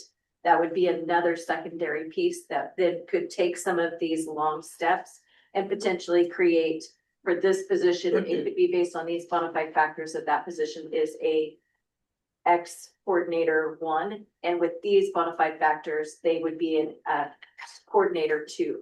And so instead of having 22 steps, they might have 10, but each one has bona fide factors as to why they would be separated out. And that way you can advance within the organization. We currently do not have that. Okay, so then I would look at the next handout that you have, which is this adjustments and suggestions and ideas. And I'm going to cover this at a high level. No, I just switched the sleeves and I'll have them together. Okay. Okay, so again, we brought you a balanced budget. None of this is included in that budget that we brought forward tonight. So any changes that we make here would have to be reflected and adjusted in the budget. The budget committee tasked COIC to bring forward some ideas for the board to consider. When we did the presentation to the budget committee, I ran the tape on a few different COLAs and how much that would cost COIC. A 3% COLA would cost COIC around $185,000. However, COLAs are usually given to everyone in that group. And as you saw from that graph, you really do have some groups of positions that are quite a bit over market versus some positions that are quite a bit under market. And COLA doesn't rectify any of that. It just keeps everyone moving at the same pace. So the first suggestion that we have is a 1.5% COLA, which would cost about $77,000. Now this COLA would not be given to those that are red circled. So we're sort of backing into the number that we were asked to work with, which was around 185,000. And so what we're going to propose to you is a little above that, some fudging there, but that's how we came up with the number. It was not us. So. Thank you. So I'm staring at it too long. So that 1.5% COLA, again, this COLA wouldn't be given to everyone. It would be given to those that would still be eligible for it. That means that they're not red circled. Of the 69 staff that are non-represented staff on the COIC payroll at this point, only 12 individuals would be red circled. And those individuals have been with COIC for a long time and tend to be at the top of the scale. I just want to ask one question so that it's set up. Knowing you the way that I do, I know what the answer is, but I just want to say it. the people who are red circled, they will know that they are and why their pay is frozen. Yeah. It's not a function of their work product No. or anything like that. It's just, And that's gonna be difficult because that's just tough. That, I mean, that is a hard conversation. And that is a tough situation to be in. And but so, at least they won't be in the dark. well, exactly. And my hope is that the organization that we can give them as they continue to stay is an organization that they feel good about staying with. And so that's why it matters to us that there is something that everyone gets, because we want to recognize that this won't be as equitable as, but also people that have been underpaid, that's not equitable either. So thank you for raising that. This is going to be really difficult. Yeah. So if you find that the case, you go out and look at comparable jobs elsewhere to see if maybe we need to change that and take care of that top end better. And that's what we're presenting to you tonight would be, how do we start to make that investment to where we bring those positions that are below market up? And how do we make sure that we don't continue to exacerbate this ongoing where it's way out of market? So we're gonna try to blunt that with the 12 and then bring incrementally in a phased approach, the others up. And then try to find something that is, that's where vacation or longevity or any of those pieces can be layered on that everyone gets. Again, recognizing that it won't be entirely equitable, but it already isn't entirely equitable. And how's the longevity? Is that a percentage of something or? So our longevity is outdated and we do have a proposal of a Okay. different model. And that is one of the choose your own adventure options. And so, keep going and we'll Yep, get and then there. I'll Yeah, get okay. longevity. Can I- Yeah. Because I've heard that. Yeah. What is, how is somebody gonna know when they're off or know if they're no longer red circle? Who's responsible for making that determination and what kind of schedule? Is that an annual thing that gets done or? Yeah, we would be developing a methodology for that, but I think it would be, and we've researched best practice, I think it was every year or two to have a review of compensation for specifically that reason. And to be monitoring where, cost of living or other things have come into play too, but let's say somebody is 10% outside of market and we're moving along, well, hopefully within a couple of years, they're actually back in market. Right. And then we're removing that and we're back on schedule.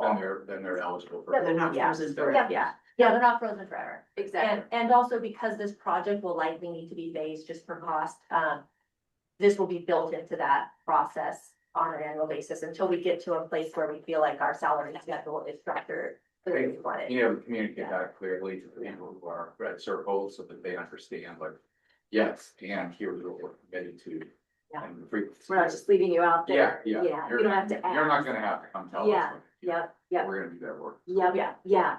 And without jumping too far into Yeah. guessing what this might look like, you identified, I think, a need for our organization is to identify where we do need maybe a higher level of work being done. Maybe we need, instead of having a job title, 1, we need a job title 2, and it's a more complex level of work. And maybe there are paths where people can move into those roles in a competitive recruitment internally. And so that will give us some movement in those places as well. Okay, Fun times. so we've got the COLA for those that wouldn't be red circled is about 77,000. Then we've got adjusting positions that are more than 5% under market. Taking that and adjusting it 1/3 of the way, so we'd be splitting this adjustment over 3 years to get them within 5% on the market each side. So really for this, it's 5% under market. The cost of that would be approximately $90,000 for those individuals in those positions. And then increasing vacation accruals by 1 hour a month, which that everyone would get that, including the employees that are red circled. That would be about $53,000 for the year. So total cost would be about $220,000 for this fiscal year to make those adjustments. The funding sources would be, and CIRC. So CIRC is Cascade East Rise Center, that is a department that was shut down quite a few years ago. We still perform those services in a limited capacity under the transportation department, but the majority of that work was shut down quite a few years ago. Currently, we have an unallocated fund balance in that of about 250,000. So the suggestion would be take 100,000 from that fund balance to support this. The loans department, this is our internal loans, not the EDA fund, LJC fund, totally separate thing. That loans department, they currently have a fund balance of 509,000 available. The suggestion would be take 100,000 from there. What's the risk of that? The risk is something would happen in the loan department that we need fund balance to cover, but that department only has one employee to it. When you take the add-on for the management, a little admin, it's a little more than one FTE, but it really is one FTE. And then a board dues request of 20,000. So we brought forward the board dues request for the merit, which was about 36 or 37,000. And then this board dues request of 20,000 would add on to that. You would have available, if you were to approve the merit, you would have 31,000, almost 32,000 left. So we'd be taking 20,000 from that. There are a few other alternatives for us to consider. And so I've costed those out. If we increase vacation accrual by 2 hours a month, that's going to cost us about 104,000. If we adjust positions that are more than 5% under market to 5% under market, it's about 270,000. If we do a 2% COLA, it's about 103,000. If we do longevity, to match the city of Prineville's schedule, which we really liked, it would be about 50,000. And just to give, I don't have a thing for you to look at here, but just to give an idea, at 5 years for both of us, longevity kicks in. And then it's every 5 years after that till you reach 30 years when you top out. Prineville's at $87.50 a month. We're at $33 a month. After 10 years, they go up to $175 a month. We go up to $66 a month. So we go up $33 every 5 years. They're going up about 50, 100, sometimes 25, depending on the jump. They top out at $300 a month at 30 years. We top out at 198. So to match their schedule based on the people that already have longevity, it would cost us about $50,000. That's above and beyond COLA and merit. Yeah, that's another plug-in. That's on, added onto your Yeah. 220. If you wanted to do that So too. which would be 270. Yep. So you say 220 and 270, I'm sorry, I'm not following. Well, if you look here, if you went with this according here, you did 1.5% in this, you have 220. If you add longevity to that, now you have a D category, which is 50, makes it 270. Where would you get that other $50,000? Where you would pull that? That's where we get creative. This is a choose your Well, that's adventure. why I say you So only got 31 in due, so are you going back onto your loans or? probably into Potentially. CERT. Yeah. Probably more into CERT. And again, these are one time. Oh, CERC, so you just leave it with 200. Yeah. So the CERC, those CERC funds really are kind of almost unrestricted revenue you can spend on. Not all That of doesn't them, sound like a, Well, but most of them. of this 250 The though. 250 is, restricted. So that is, there's more in that fund, but this is the part we have to play. This is the part you have to Okay. play with. yeah. But are you The getting? 509 is a little different story, though, I guess my point, that it is somewhat of a reserve in case we have a bad year with repayment or something on loan funds, right? So this, Neither one of these will replenish to the level that they're currently at because of some of the things that happened in the past that gave us revenue to sit on. That won't happen again. I So understand that, but 509, we wouldn't want to draw down too much because that is where if we had a year where we had no loans, no interest, no nothing, it completely hits the fan. We'd be drawing all of the salary and all of the support out of this number. Or this you can 250 do doesn't have sort of a similar role. Correct. The 250 is a bucket that once it's gone, we don't replenish. Yeah. Sorry, Commissioner. No, that's okay. Well, I just, what is CERC again? Would you explain that to me one more time? I know it's the Cascade, but Yeah, so it was the brokerage for Central Oregon that did the Medicaid rides. And the majority of the work was for Pacific Source. About 90 to 95% of the work was Pacific Source. It was a risk-based contract for us, so we got a per member per month charge. And then we just provided rides, so a client could ride never, or they could ride 85 times during the month.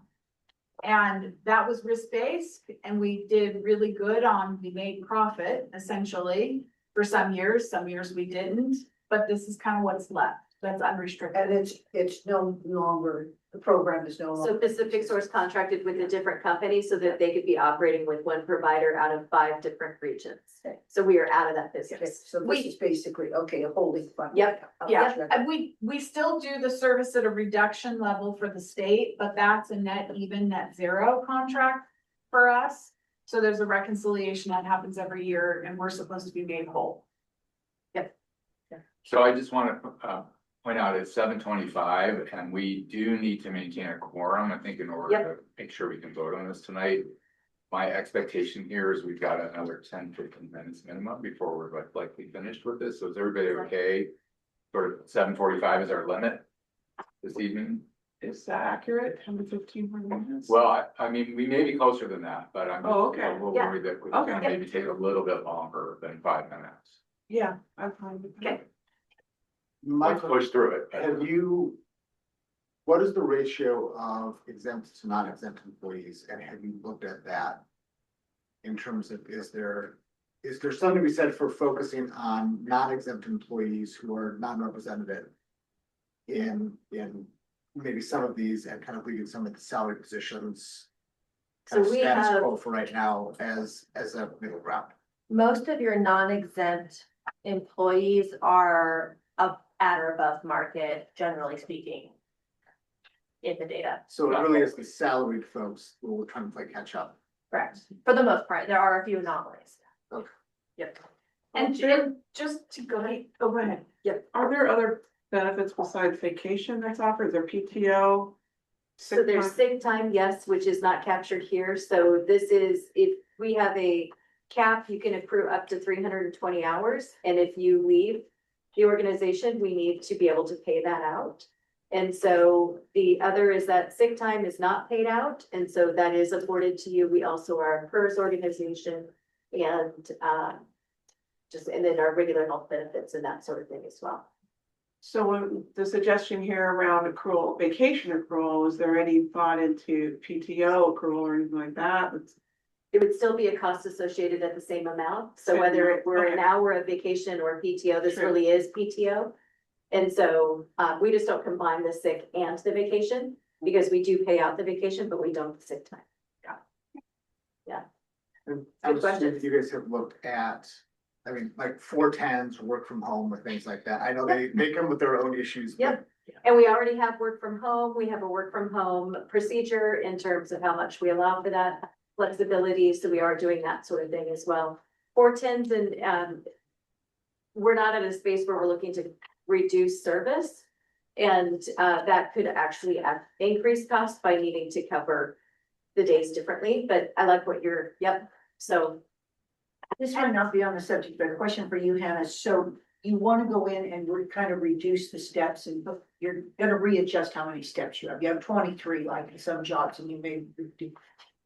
If we pass this with the 4 options you gave us, when is that gonna occur? Is that after you kind of get more into the balancing of it all? Yeah, I mean, I think it's safe to say we're interested in restructuring that scale as soon as it is feasible. Yeah. But we would need to cost out because anytime you're making that type of adjustment, you have to place people. And so there's some natural rounding and, cost to doing that. So however this budget settles out, that would. Yeah, and then that would be on the after slate for that. potentially next year for a discussion if possible on how does that look? And even that may need to be phased when we look at some of the cost of doing that.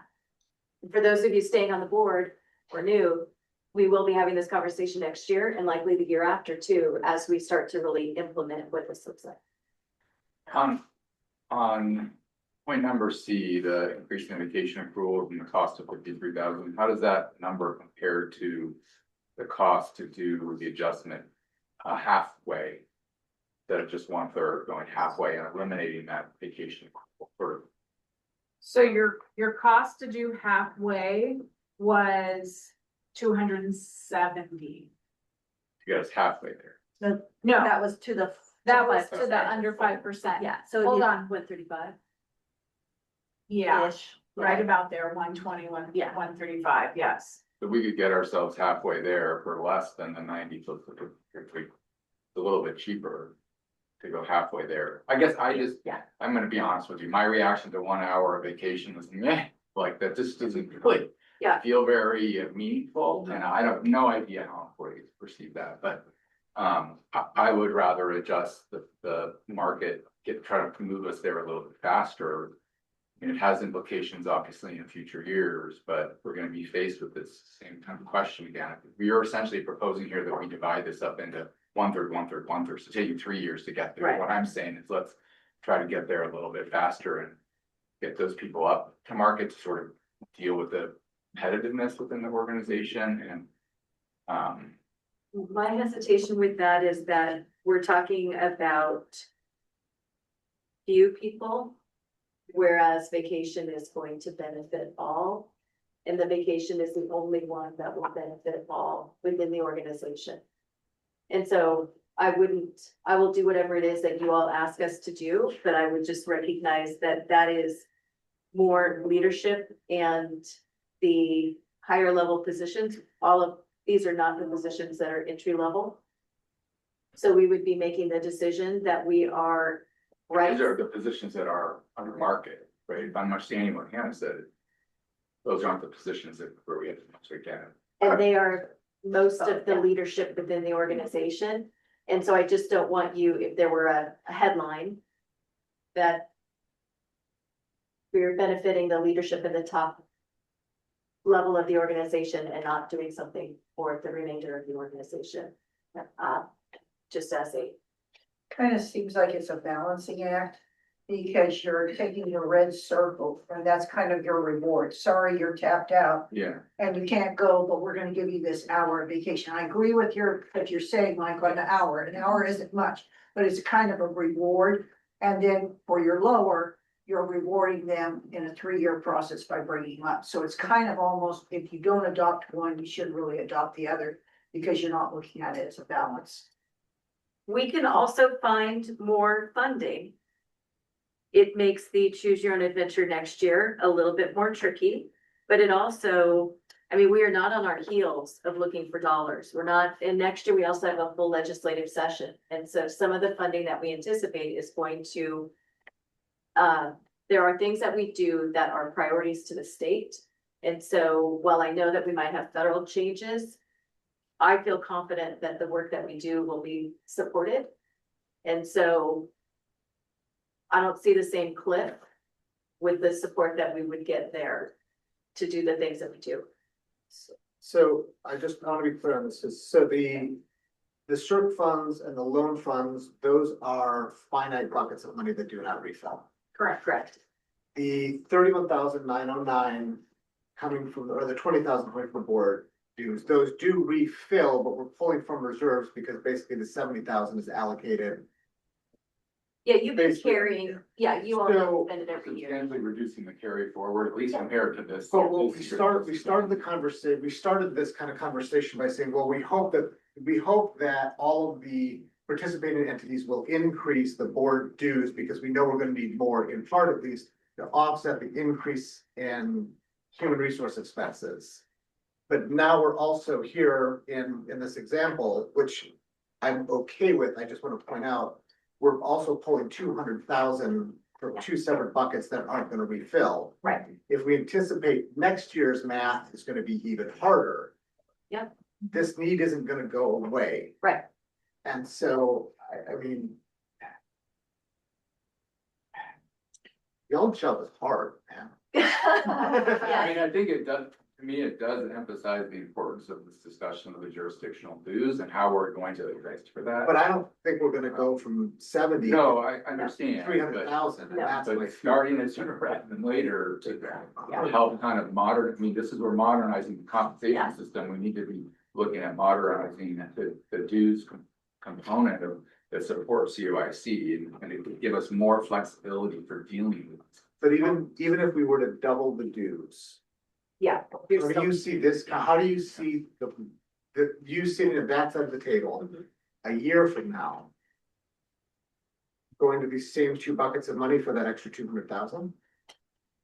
No, we could go to one of them. But what I would be looking for in some of the departments, if it doesn't change, then we have another conversation that would need to happen.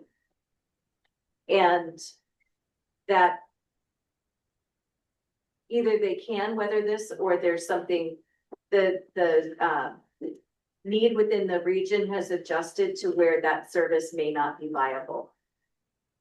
And so that's where we start, and those are the okay conversations, because we should be able to look at what does the region need and how do we provide that service. More like a program change. Yeah, But almost might be a time when we get to be more legislatively active. for We sure. don't do anything, and really, I mean, we do and we don't. What I'm saying is, but that's when we go in and we look at these programs. Yeah. And if they're eliminated, we feel they're important in our tri-county area. We each go back to our city councils and to our commissioners, and we legislate. Yeah. And we ask, I'd like to give you the $1 million that they gave me for horse racing, because it is a total headache, but I can't get it to them, I'm sorry. I want to pay the people for the work that they're doing, and I want to attract top quality talent. What I don't want to do is I don't want to do a bait and switch. Yeah. Where we say, hey, look at all these big changes we made, and then next year we pull it all back. It's a lot of money. Because people go out and they buy homes, they buy cars, they send kids to college. Are you concerned that we wouldn't be able to fill the obligation next year? I don't know. Yeah. Because so my biggest concerns, I think, would be our youth workforce department and our adult workforce department. With the funding unknowns there. Now, if we can find other funding to diversify to where those funding, those departments aren't mainly sourced with funding from East Cascade Workforce Investment. Now that board is always, and that staff is always looking for new funding. So they're not just shoving one type of funding our way. It's a diverse amount of funding, but for us to be able to maybe look at some other resources that they aren't eligible for, because we're government, they're nonprofit. And then our youth education department, I think those are the three programs that I'm most worried about. In the fact that the school districts all have budget deficits this year, and so they're staring at a cliff, which then they're gonna kind of look at us and say, well, why am I sending that youth your way and giving you 80% of the ADM when I can keep 100%, because I need that 100% to keep my staff.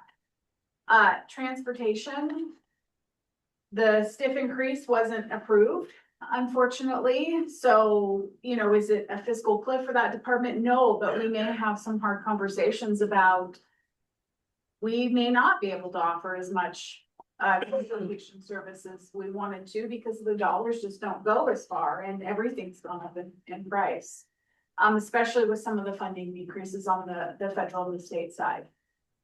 What else? CED, they're always kind of an unknown because they're in so many different arenas, but that team is really scrappy in trying to get funding sources to support the projects we need for the region. So I think while there may be gaps and holes in that budget at times, that team's really been good about, we make that calculated risk and they fulfill with finding other resources to support the region and the needs.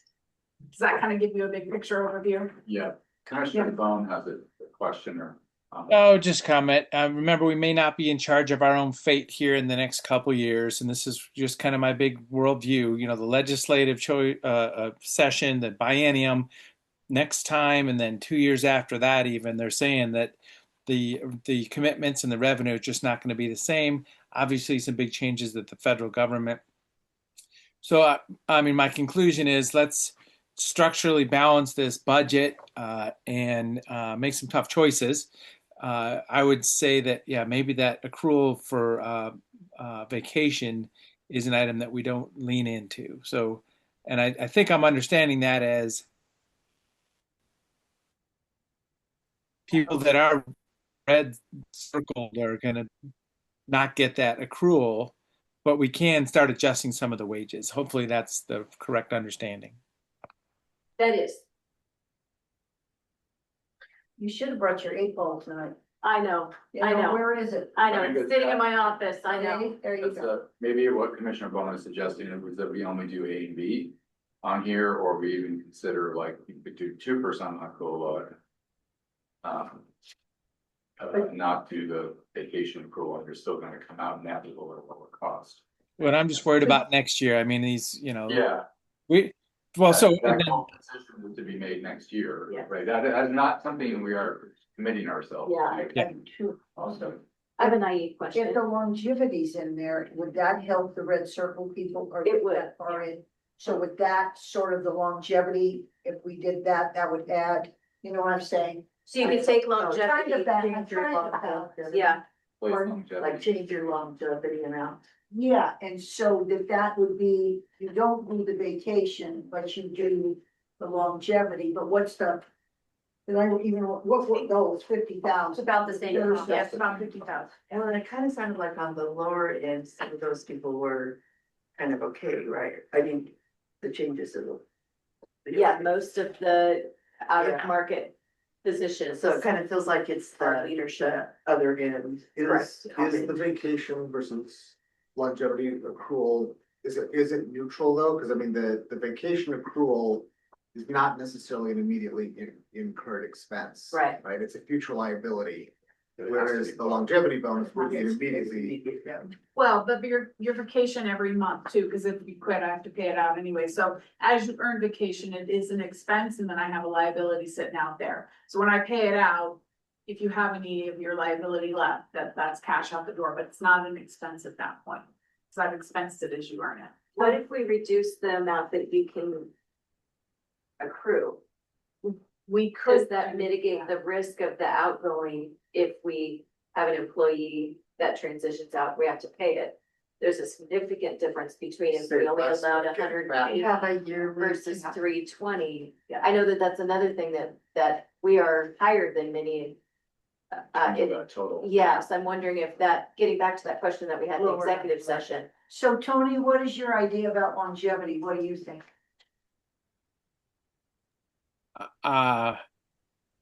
Double it. I mean, from 30 to 60 to 90 or whatever. I mean, run those numbers because that seems like it's a easy thing to be able to add to percentage wise, and it won't cost a ton.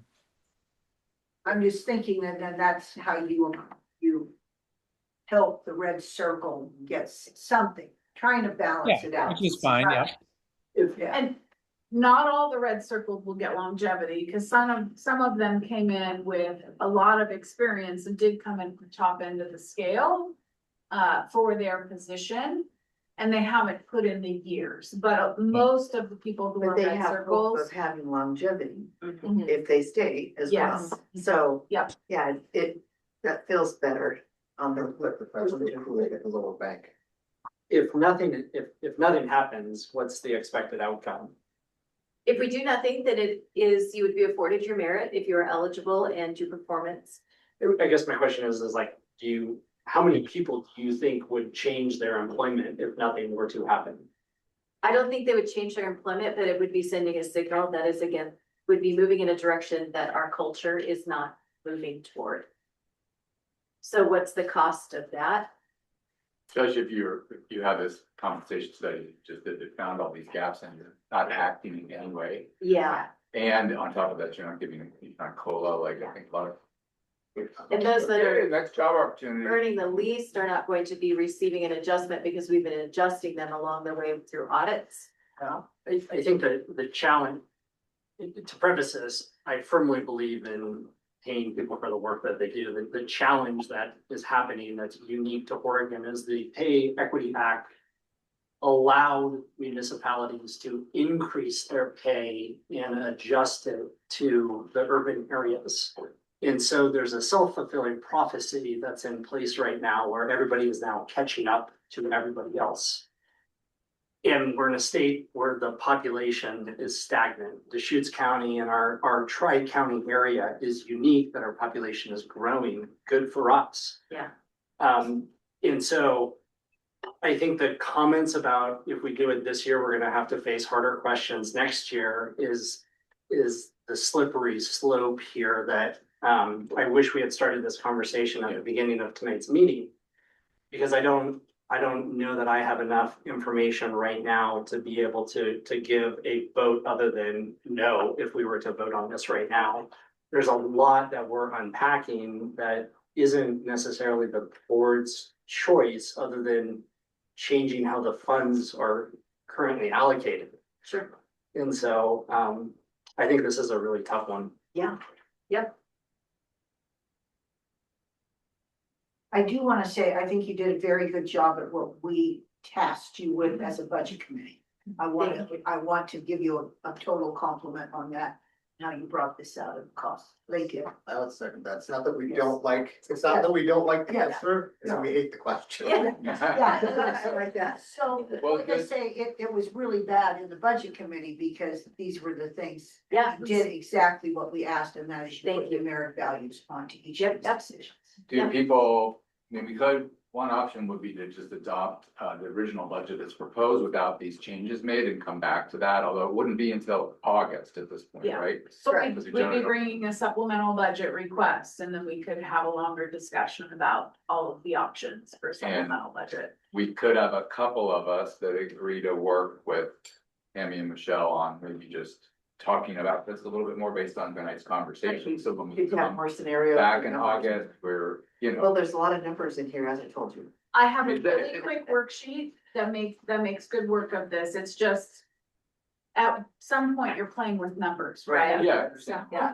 You're So all- the other So piece. that's of one that- option. Another option is to, adopt what's some version of what's proposed here. And what we've talked about is what's here, or maybe eliminating the vacation component completely. Or instead of the vacation, doing longevity, which is roughly the same price. I like the Knowing that this is longevity a option system versus problem that if we that's- need to, COIC has to wrestle with this stuff in terms of Yeah. remaining competitive. And it is difficult to do. I've been through this with my own organization, where I used to work. After ignoring it for a long time, we finally dealt with it, and we had some really difficult choices, and thankfully had some reserves that we could use, but we did it over like 2.5 years. Yeah. So it's a similar kind of approach. At the chair's discretion, you can also pull the board together for a virtual meeting. Yeah. That is for a single purpose. We Yeah. just would notice it the same if you felt like you wanted to meet at the end of the month. We do have another meeting set aside for all of you on your calendar in case we didn't get through this tonight. We could make that virtual and you all come together, have a chance to reconcile. We could pull together a couple of folks where you want to really refine down some of the options and then get it across the finish line before. Do we have that on the June 3rd. calendar already? It's We- powerful. Well, the budget committee. That was for. Oh, that's a budget Yeah, committee. that We was didn't full. do it. Okay. Oh, okay. I Sorry, might my be the bad. outlier here. I mean, everybody else might be ready to Yeah. do what they want. So I mean, what's sort of a quick sense of the group where people are just adopting what's proposed here, A, B, and C? Thumbs up if you're ready to support it as is. There'd be quite a few changes, I think. Okay, so we got one, but I think there's people want to make some adjustments to that. Yes. I support, like I say, I think you did a tremendous job. I support what you do, the vacation thing, I have no problem, but I'd wanna pump in maybe longevity there. But I do Instead. believe that we should do the COLA, and I do believe we should adjust those bottom positions. And by adjusting the bottom positions, I'd like to see a balancing of the red circle. So comes to vacation accrual or longevity, or, cutting one out is saving you 50 grand. That would be what I would think, and then we just, like I say, we look really hard at our programs and what we wanna do, and we lobby at the legislature and. Yeah. I like the longevity. I think. My concern is, and it's been brought up a lot, is the payout if somebody leaves on a vacation time. And I wonder if we couldn't set aside a separate accrual that is just flex time, but wouldn't be paid out. I don't think you can, I mean, I don't know. I don't think you can legally. But I think you can cap it. You can cap it. That's what I was wondering about. Yeah, capping you it can over cap it, time. but you can't. Not because it's. Yeah. So State let me make a different What is the proposal. normal cap? What What is if, it? said you're high, what is the norm? It's, you said 320. Under 200 would be, I do like the lower cap with the faster accrual to encourage people to take it as opposed to building it. yeah, back. before we couldn't give people vacation. Yeah. We didn't have enough people to do the thing. Now we do. I mean, part of that capacity building allows for that. You don't want to burn people out. So what if we did A and B tonight? The COLA and Oh, adjustment, and okay. then we come back and revisit the discussion about Longevity. longevity versus the vacation accrual, and maybe this question related to, is there a different cap and schedule for? Or we could do that in Is it- August and you got. Then we're making some forward progress. We can have a further discussion about the magnitude. We're $50,000 less than the 220, so we're actually lower than the number the budget committee suggested. Yep. Yep. And those decisions can also continue to be kind of worked out. I don't wanna stop the momentum. I need to go pick up my son. Yes. And so is there a quorum if I walk out the door still? I don't wanna. It's not as much time. I was just gonna try to do that too. I've got somebody waiting for me. Yeah. What? I can't hear you. I'm leaving. Yeah, go. Tony, you have to So, stay, too bad. We got Gina. Go. It's a longevity penalty, Tony, so. Yeah. Yeah. Yeah, So if we Yes, do that, can yes, we make a motion yes. real quick? Yeah. And Matt, So we have a motion here. we're good. Marv, are you ready? But the do need motion to, would but be we don't. changed We for do- this change, so that not. You're good, you're good. Yeah, yeah. Mark's got it. Mark's ready. He's been waiting. Mark is always ready. Been waiting for He's good. I move that the COIC Board of Directors approve and adopt resolutions 376 and 377, adopting the budget for fiscal year 2026 and through 2027, and making appropriations with the general fund total of $82,776,497 and a special fund total of $4,984,760 to be filed with the Oregon State Department of Revenue on or before July 15, 2026. Second. And then you would be adding options A for 1.5% COLA for 77,000. Right. And option B of adjusting the pay by 1/3 of 90,000, correct? Yes. 1/3 the But cost. should he state that? Yeah. Should he state that with options? Sure. I think you should state them. Okay, with the option of 1.5% COL at approximate cost 77,000, and B, adjusting positions that are more than -5% under market, adjusting 1/3 the way closer to -5% under market, approximate cost 90,000. And I will second Mars' motion. Okay.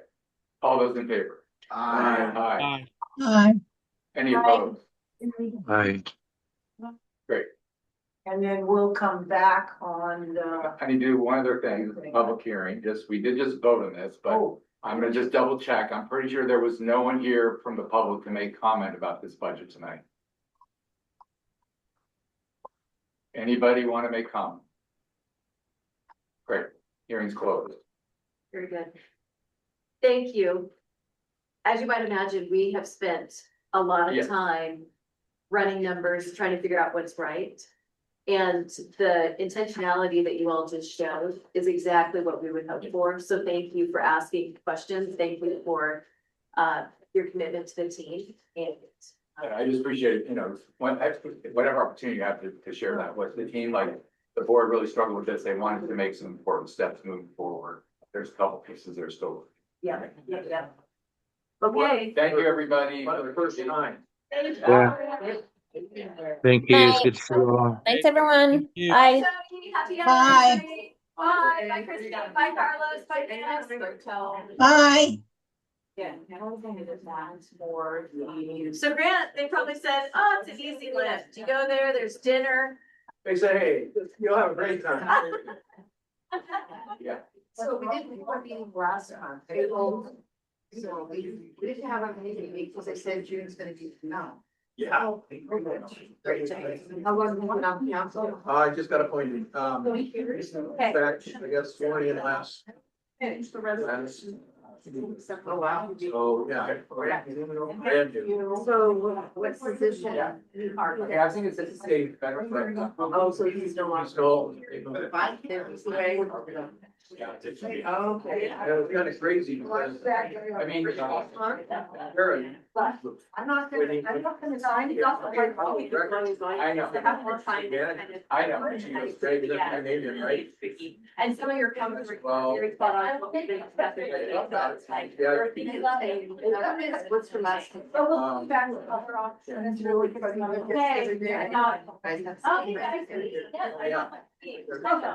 Yeah. So I was in. I'm also on the 19. So we did get our.